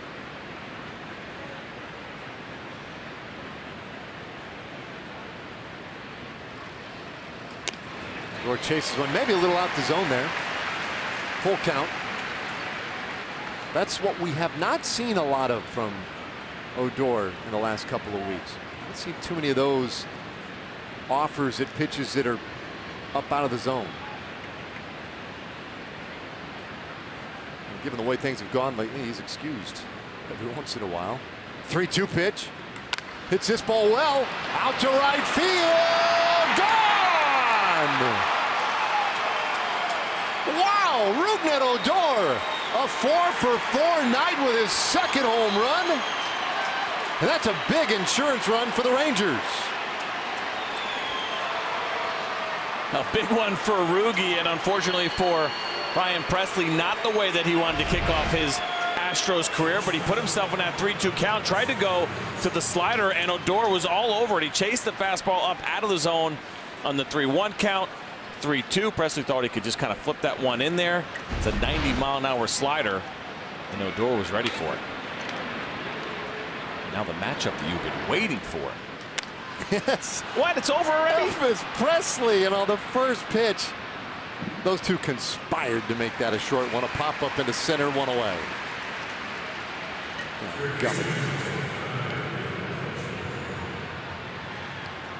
Are you kidding me? Not getting a chance to build it up or nothing. And this is the last series, so Elvis probably not going to see Ryan Pressly again tonight. We can hope for the Elvis Presley matchup tomorrow. 3-1, Rangers lead, and here is Beltre, and he takes outside and low. By the way, good news today. Congratulations due to the Texas Rangers Youth Academy junior team in the RBI championships, or Southwest Regionals. They scored 4 runs in the final frame today. That earned them a tie, a 7-7 tie with the Houston Astros RBI team. And in doing so, now they are advancing to the championship game of the RBI Southwest Regionals in Austin. So kind of cool. They will match up same 2 teams at Dell Diamond at Round Rock tomorrow. It's an 8:30 a.m. game. And the winner will go to the RBI World Series in August. So some fun stuff. Congratulations to the Rangers Youth Academy Junior Division team. 2-1 pitch. It's 2-2 on Beltre. That is a hard slider at 91 miles an hour, and also a sharp curveball. You can see why the strikeouts are up this year for Pressly.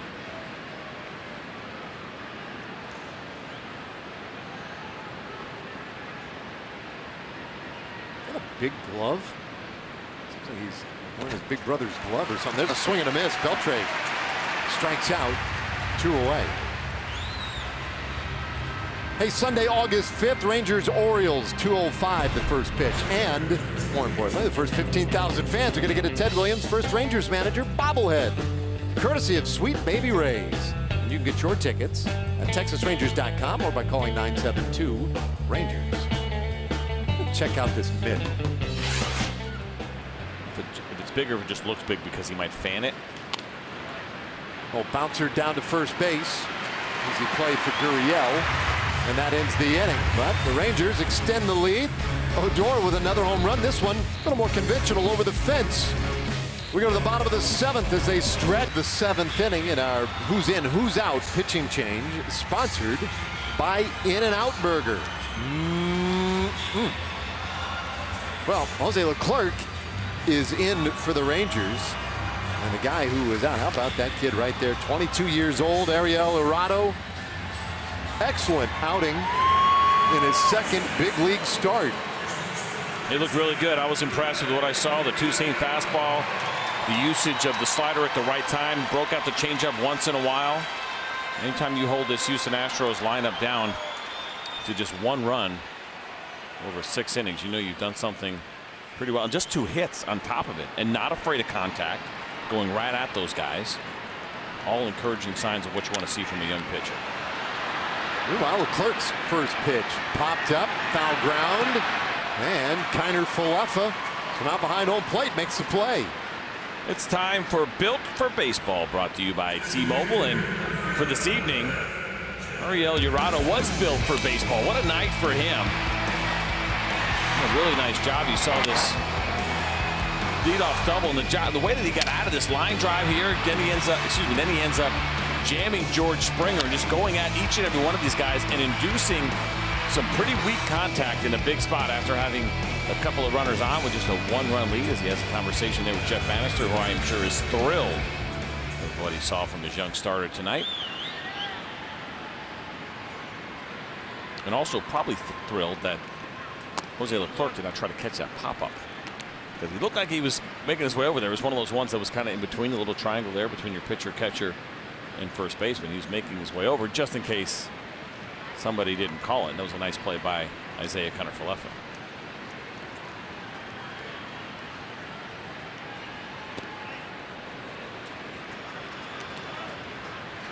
One and one the count to Evan Gattis.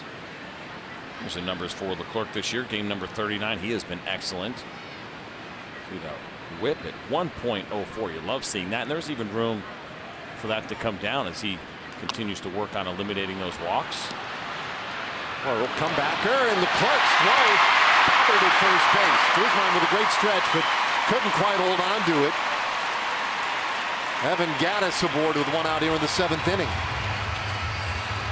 That was a nice play by Jose Leclerc. A lot of times you see pitchers miss this ball to begin with, and probably the mistake that he made was not getting up. He had enough time to get up here with Evan Gattis running, but he decided to throw it from his knees. That's certainly something you just don't see pitchers do very often, and probably not comfortable. And Guzman, who's so good at scooping and picking balls over there at first base, could not handle that one. Hit.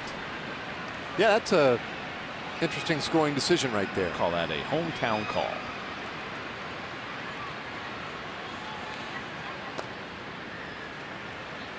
Now Leclerc off the plate for a ball to Marwin Gonzalez. 0 for 2 so far tonight. Former Rangers killer last year anyway. Gonzalez a little less of a factor in the Silver Boot Series so far this year. That little bouncer could be 2. And it is 2. A 6 unassisted, a 3 double play, and just like that, Leclerc out of the inning. So the 8th inning coming with the Rangers leading it 3-1. And now in the 8th inning, Ronald Guzman looking to get that first hit of the night. Get off the schneid a little bit. Tough one so far, 0 for 3 with 3 strikeouts. And he's going to get a look at a new pitcher. Tony Sipp has come on for Houston. It's been a good year for the left-hander. 30 games for him on the season. Wonderful ERA, 1.75. Great strikeout to walk ratio, and really what they want Tony Sipp to do is to keep left-handed hitters down, and he has done that. Just a 122 batting average against. He's also been good with runners and inherited runners, excuse me. Just 4 of 18 have scored. Obviously none here as he gets a clean inning against the Rangers in the 8th.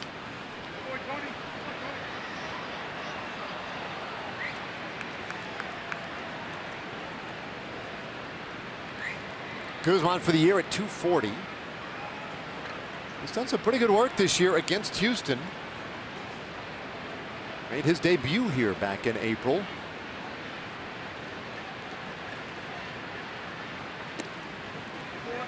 And it's 1-1. Houston, a team that loves to shift.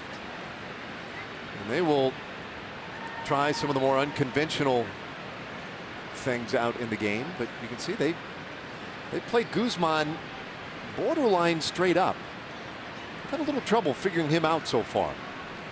And that makes sense. As much as he uses the entire field, we've seen him do this a lot where he'll shorten up, go to left, and kind of unpredictable in that regard, which makes it very difficult to figure out exactly how often, when, and where you want to shift him.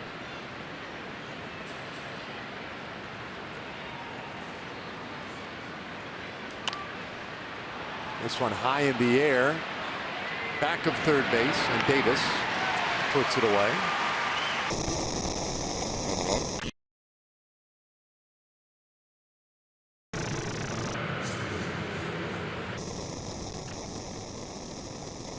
Kuzi with that big smile on his face as he heads back into the dugout despite a tough night at the plate. And now Isaiah Kiner-Falefa. Well, no matter what, he walks away a winner.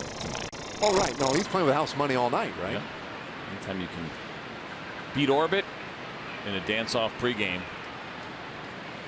your night ends as a winner.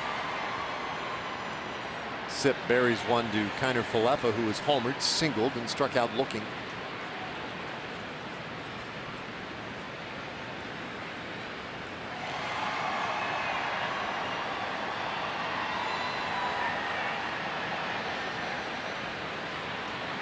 Having some audio technical difficulties at the moment. We apologize for that. Working on it to get it straightened out as quickly as we can. The 1-0 fouled away. 1-1 on Kiner-Falefa, who is now 6 for 8 in this series.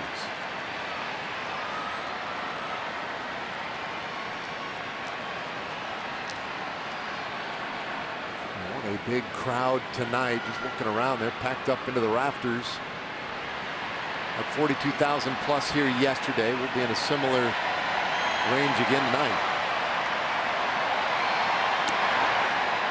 Much to your dismay, the wave is making its way around. Withhold comment. Jake Diekman warming up in the Rangers bullpen. 43,093 our attendance tonight. So another sellout, 10th of the year here. This one lined out to right field. Coming on is Reddick. What a play. And he just robbed Isaiah Kiner-Falefa of a base hit or more.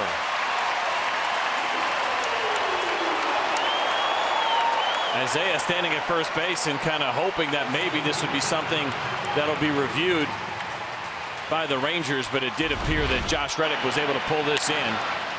Good piece of hitting, first of all, by Isaiah, but a tremendous play by Reddick, who is such a good right fielder. He certainly caught that one clean. Nice play.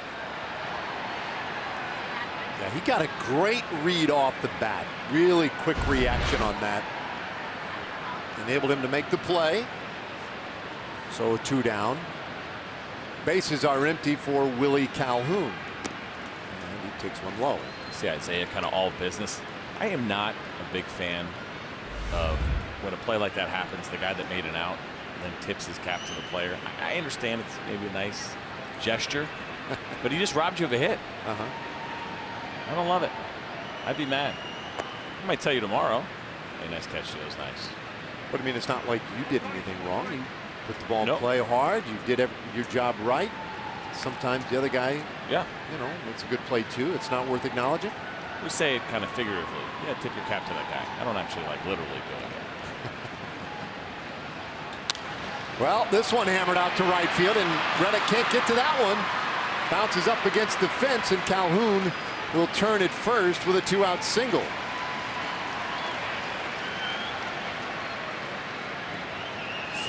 Smart decision by Willie not to think about going for 2, even though there's 2 outs. Josh Reddick is so good at this. He gets rid of the ball so quickly, and really nice swing here by Willie Calhoun as he laces this ball into right field. And he hit it almost too hard. You're going to watch this ball take just one bounce and hit the wall, and Reddick gets it in pretty quickly. Well, Calhoun lifted for a pinch runner. And apparently the rule is you have to find the guy who has the exact same hairdo. So Delino will run for Calhoun. Delino just recalled today. And so Tochi stands in and he takes one below the zone for a ball. There's Delino.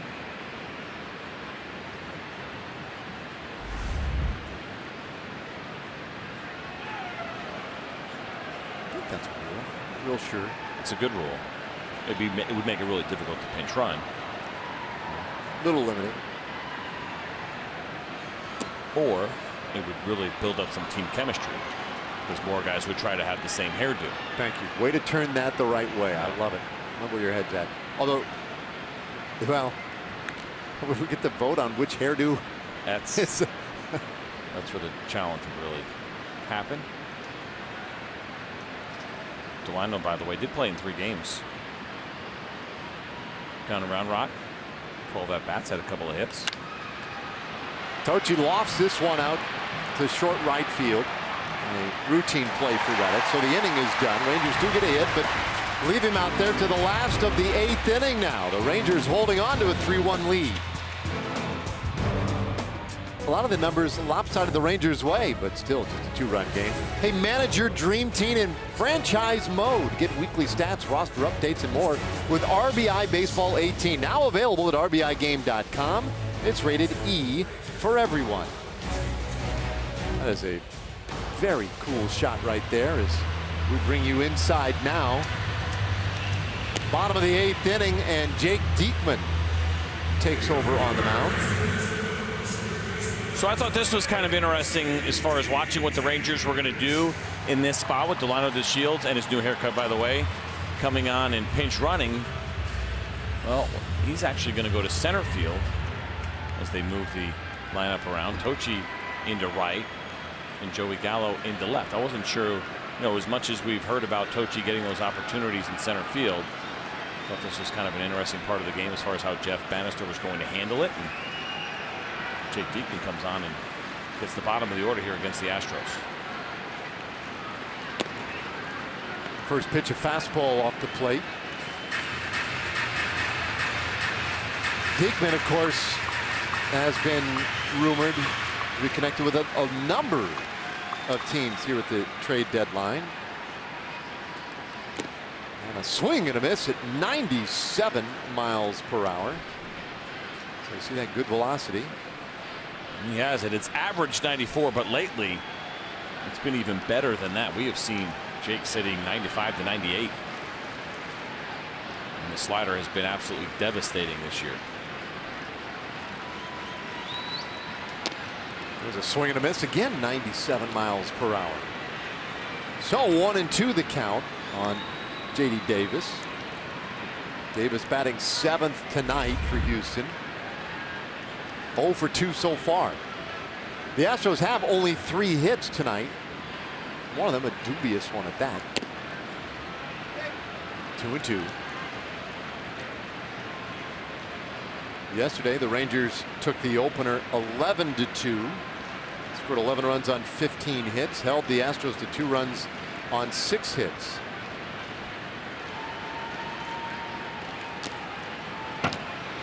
Here's that slider from Diekman. He's got 22 strikeouts on that pitch this year. His other 22 have come on the fastball, so split right down the middle. Batting average a little bit lower on that slider at 210. Last year was at 237. Excuse me, the four-seamer was at 237. Last year, in limited action, he did not allow a single hit on a slider. That one just missed. Full count.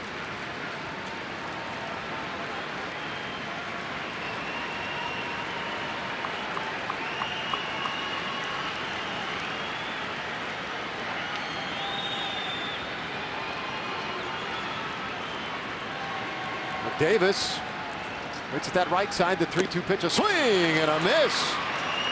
And just blazed that one by him at 97, 1 away. We really have seen the better version of Jake Diekman here as of late, and you see that fastball and the giddy up on it and the carry right through the top of the strike zone. And for Davis, just no chance to get to it as he swung well under that fastball.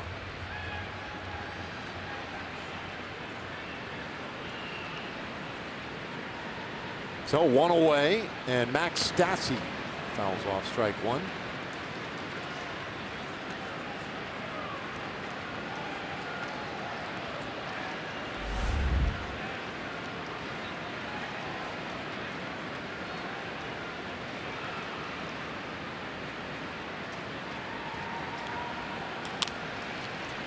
Bouncer third base, that one just wide of the bag foul. 0-2. Adrian making a friend in the stands. He has a lot of them.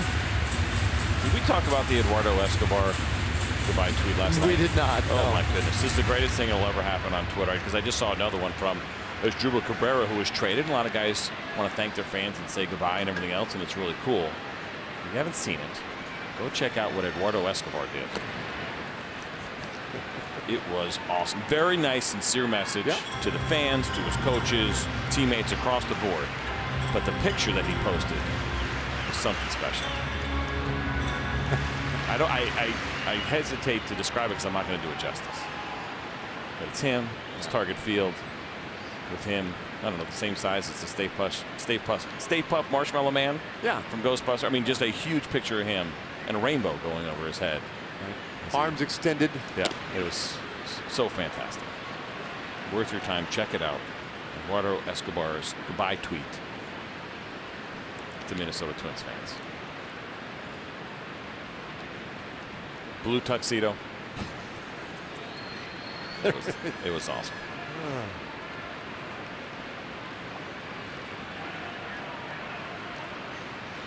Diekman and Kiner Falefa come to terms. And now the 2-2. Stassi lines this one out to left field. Gallo out there to track it down. 2 away. Hey, Sunday, August 5th, Rangers and Orioles, a 2:05 game. And country music group Lone Star is going to perform a post-game concert presented by Budweiser. Your tickets are available at TexasRangers.com/concerts. I want to check that one out. Now Diekman now to face the 9th place hitter Kyle Tucker, who's 0 for 2.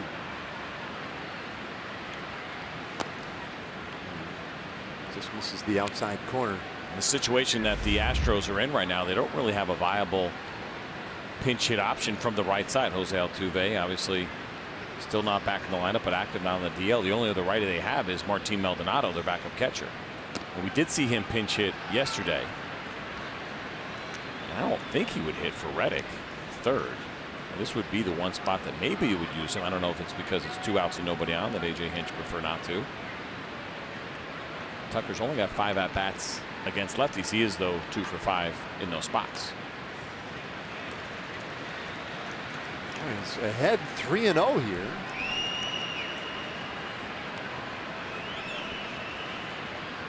Diekman pretty crisp against J.D. Davis. Got Stassi to fly out. And finds the inside corner for a strike.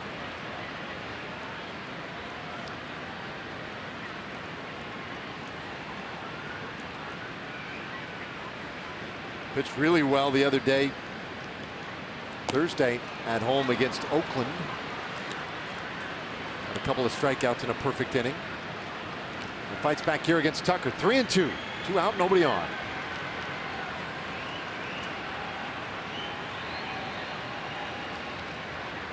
That one is a called 3rd strike. Outside corner, and the inning is done. So Diekman with a 1-2-3, 8th inning. And a couple of strikeouts to boot. Rangers take a 2-run lead to the 9th. Airlines. Low fares, no hidden fees. That's transparency. By Ford. Visit your local Texas Ford dealer during the Ford Summer Sales Event. Ford is the best in Texas. And by Shiner Light Blonde. It's light done right. 3-1 our score, 9th inning. Hey, Wednesday, August 8th, the next Texas Chili Company $1 Hot Dog Day. Rangers and Mariners in a 1:05 game. And you can get your tickets at TexasRangers.com or 972 Rangers. Those tickets, hot dogs going fast, as you can see. 9th inning with the Rangers up by 2. Boy, look at them. I want one. It's pretty good. I'll take one. Those do look really good. Even if you ate them that fast, you still wouldn't win the hot dog eating contest. Chu leading things off here in the 9th. Chu, Odor, and then Elvis Andrus. Hector Rondon out of the 9th inning, so they bring in their closer here down by 2. Yeah, I think the idea here is probably just to get some work. He hasn't pitched in 4 days, and the idea of a 4th off day, not ideal for your closer. You always take that chance a little bit. Hector Rondon has been excellent here for the Rangers. Game number 4, excuse me, for the Astros. Game number 40. Great ERA. Across the board numbers have been fantastic, and you see a 97-mile-an-hour fastball right there. And not surprising, he has been averaging right around 97 miles an hour with that heater.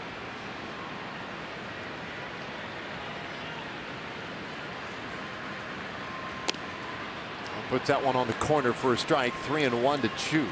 So far tonight, 0 for 4. Had decent numbers against Rondon in the past. 3 for 8 against him. And he's swinging, rolls this one to the traditional second base stop. Alex Bregman, the shortstop, is there, 1 away. As we get ready to watch Rougned Odor hit, take a look at what he has done this evening. It has been a fun day. He thought he got that one. I want you to notice the distance, 402 feet on what turned out to be an inside the park home run. Now this one, he could take his time, but only 381 feet. Hard to believe that the inside the park home run actually went 21 feet further than the over the fence home run. I believe those estimates. Those are pretty close. I mean, you look at this ballpark, it's a deep part that he hit it. And my goodness, Rougned Odor is on fire. A 5 for 5 night. That one to the power alley. He's going to try for 2, and he is in there. Odor with a double. 5 for 5 tonight with a couple of bombs, a double, and 2 singles. I mean, this has just been fantastic to watch the work that Odor has done. Fastball middle away, goes out and absolutely drills this thing to right center field, and a good read. He's going hard the entire time, and even though Josh Reddick is such a great defender, Rookie had a really good feel, felt like he could get there, and he did. And he is playing the game so unbelievably hard, and it's just been such a great example for a guy that had gotten off to a slow start, trying to make adjustments. He even talked about him in spring training, and the difference is that, you know, the changes he was trying to make from 2017, and it really is all coming together for Odor. First career 5-hit game for Odor.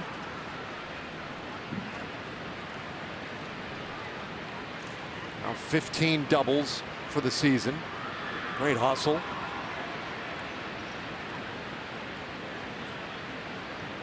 I mean, is that a case of the inside the park home run kind of ruining a cool night? No.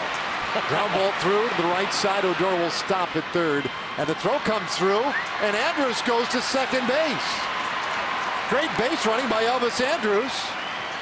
Rangers taking advantage of slightly sloppy fundamentals. Yeah, it's a lack of focus. That is a mental error for Josh Reddick. There's no way that Rugi is going to try to score on this, but Josh Reddick saw it as an opportunity, not that he's trying to show off his arm, but just to make a strong throw. And maybe he thought Odor was going to go, but he misses his cutoff man, and that's a great read by Elvis Andrus. And that's why when you do something like hit a sure base hit, you just don't start pulling up in that spot. Elvis was running hard the entire way, watched the throw, and as soon as he realized that it was not going to hit the cutoff man, he took off for second immediately. We love seeing that kind of play from this club. Even though the year hasn't gone the way they've wanted it to, they're still playing really hard. Get a look at it right here. This is Odor. Out of the box, running hard. Perfect read, understands the timing. Listen, it's easy to pull up there in that spot and just think about your base hit. Infield in here against Adrian Beltre. Well, that allows Andrus to take a really big lead out there at second base. Sneak one through here, probably pick up a couple of runs. So now that we've seen how this evening is unfolded, you say no, Rookie should not have pulled up on the inside the park home run. No way. You gotta take the inside the Parker. I agree. Tapper towards short. Here comes Odor. The throw, not in time. Andrus gets to third. Beltre drives in a run, and the Rangers lead by 3.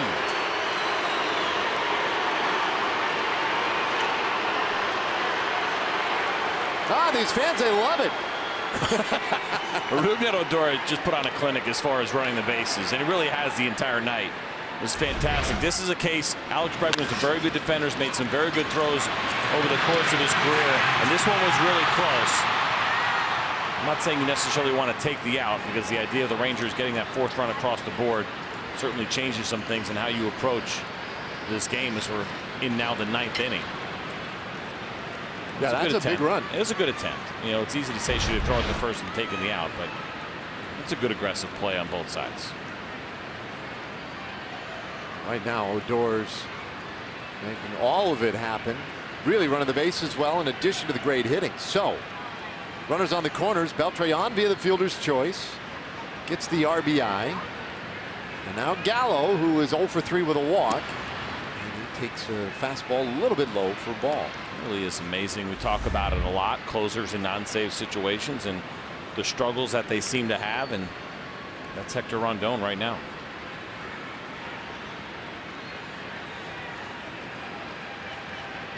Rondon took over that closer role about a month ago from Ken Giles. Giles fairly recently sent down to Fresno after he had a little bit of a blow up with his manager being removed from a game. Now A.J. Hinch very comfortable with Rondon being his closer. In fact, prior to the blow up by Giles, he had more or less emerged as the man. Shared it for a little while, but now has made things very clear in the bullpen what the roles are.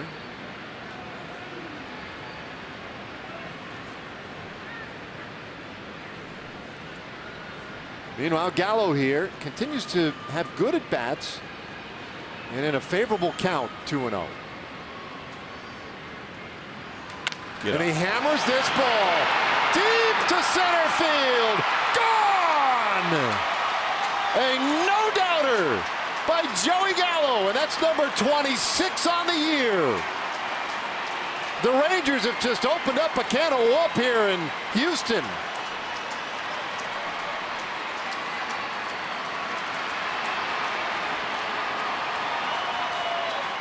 So interesting, right? We talk about Joey Gallo and his home runs and how high they get. This was a line shot. And Joey Gallo just got about, I don't know, 8,000 to 10,000 people to get up and start walking out of this ballpark as he hammers this ball against Hector Rondon. He knew it right away.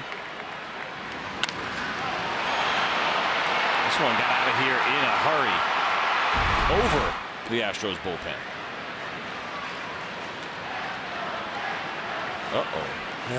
You can hear them. Rangers fans gaining a little momentum here tonight. 7-1, and Guzman will chopper over the mound.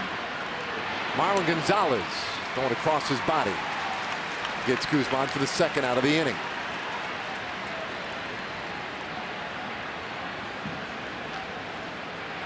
Well, 11-2 yesterday. 7-1 tonight. That guy's had maybe the night of his life. Odor 5 for 5 tonight with a couple of home runs, a double. A lot of guys chipping in tonight, including this fella. Kiner Falefa with a home run back in the second inning, and that was the only run the Rangers had until the 5th.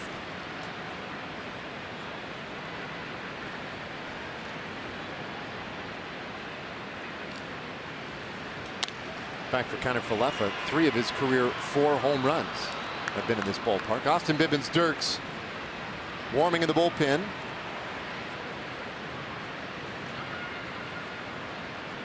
He will have the opportunity in the bottom of the 9th inning. And the Rangers up by 6 at the moment. This one on the ground, second base. Gonzalez to a knee. He'll throw out Kiner Falefa.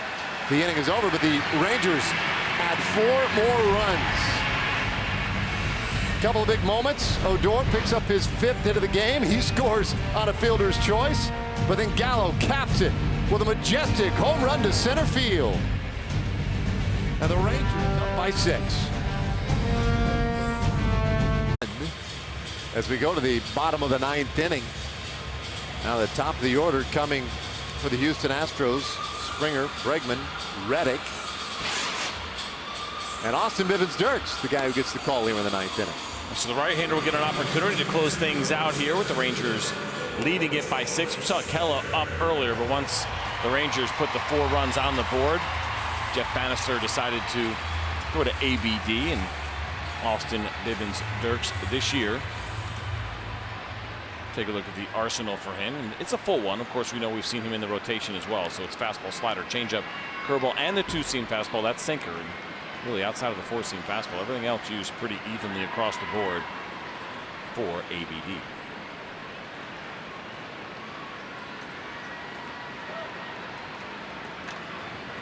So Springer, his first opponent, and he will watch strike 1. Springer homered in the 4th inning. That's the only run tonight for Houston. Houston has scored 3 runs on 9 hits in this series. Rangers have scored 18 runs on 29 hits so far in the series. Bouncer up the middle, and Springer is on.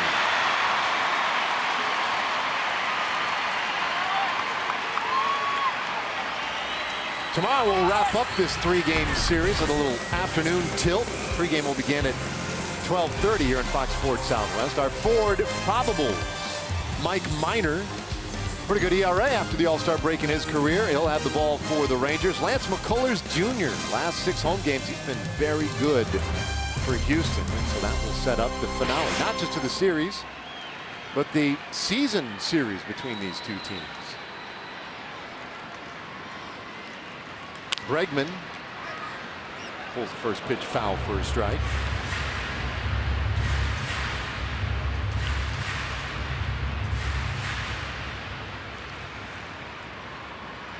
Well, it was a frustrating series at home against Oakland. The Rangers hit the road, and they have taken out some of those frustrations on their in-state rivals. This one bounces away from Kiner Falefa all the way to the backstop, and Springer will head to second base. Wild pitch.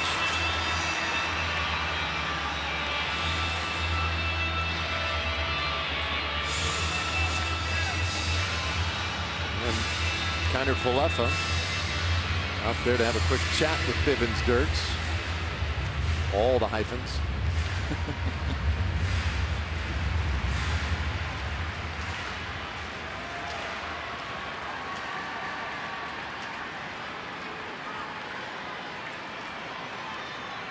So 1-1. Bregman 0 for 2 with a walk. He takes low.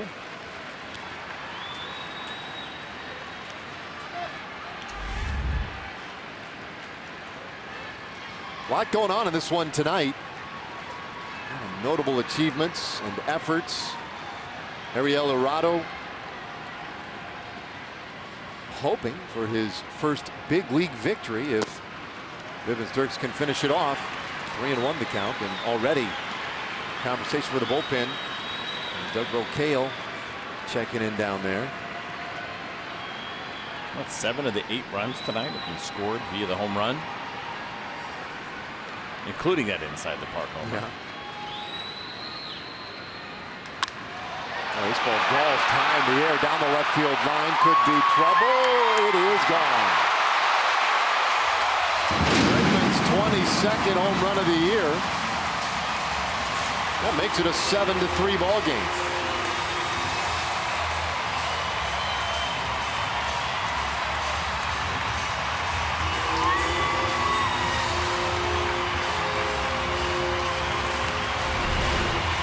The situation that Austin Bivens Dirks is in is that you want to throw strikes, you don't want to walk guys, and you got to come at Alex Bregman in that spot. He's able to get under that one and get it out of here pretty easily. So now Reddick. And that one way off the plate. Yoni Kella has begun to loosen up. It may not be long for that bullpen. He may be in this thing here in a hurry. Now, he had been loosening last half inning, so ostensibly it wouldn't take long for him to get set. Reddick is hitless in 3 tries. And the 1-0 from Bivens Dirks just missed.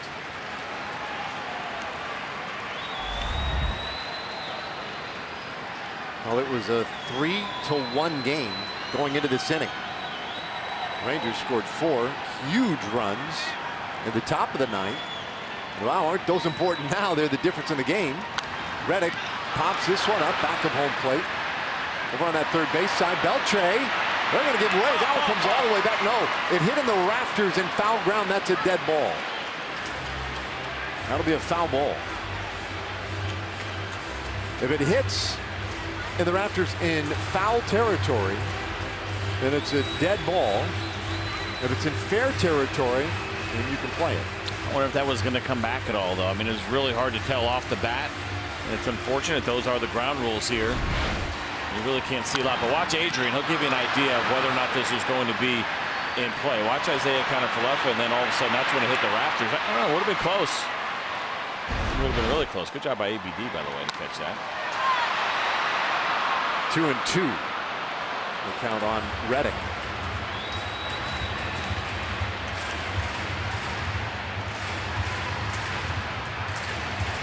I saw them heading over toward the dugout. I'm thinking it's going to be. The question is, would it stay in?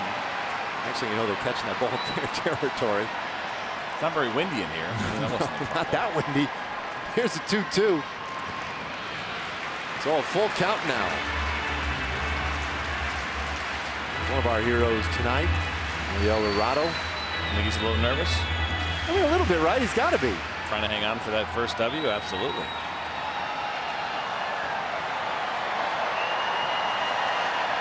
6 innings, 1 run on 2 hits for him. Excellent job. 3-2. And this ball hit out to right field. Tochi ranging over. And he's got it. 1 away.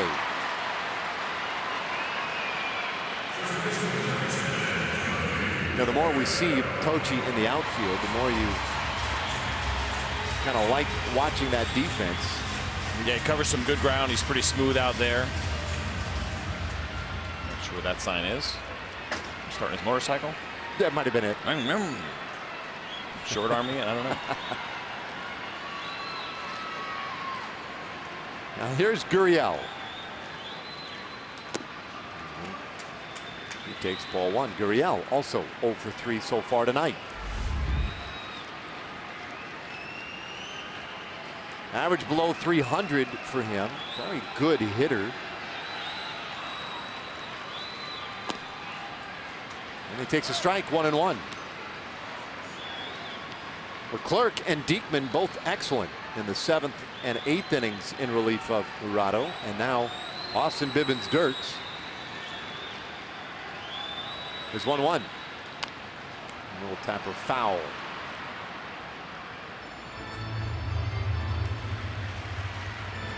Justin Verlander had the start for Houston, and he only went 5, allowed 2 runs on 9 hits. The Rangers just wore him down. Long at bat after long at bat.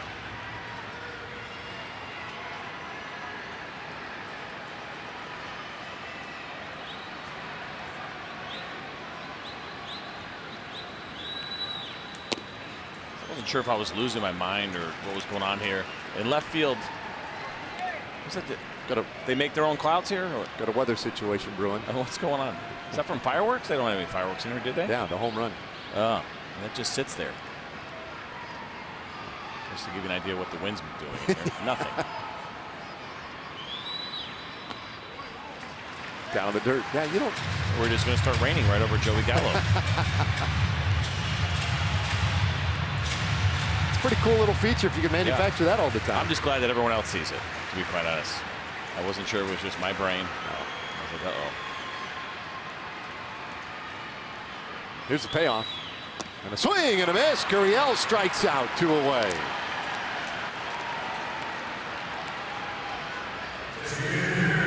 Good job here by ABD, painting the fastball down and away, and Gurriel's such a good dead, I'd say dead pull, but he's a pull hitter.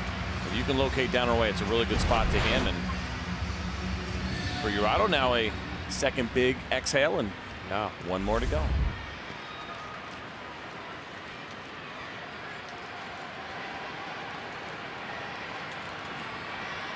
Well, with 2 out, here's Evan Gattis. His single in the 7th inning. An interesting one. A comebacker to the mound. Thought it might have been scored an error. This should do it. Ground ball to Elvis Andrus. And that will do it. Rangers have taken the first 2 of this series. And Ariel Dorado, his first career win. Great effort by the 22-year-old right-hander. And that effort not to be outdone. The 5-hit game by Rougned Odor, the first by a Ranger since May of 2013. Great night for the Rangers, and especially, as we mentioned, Rougned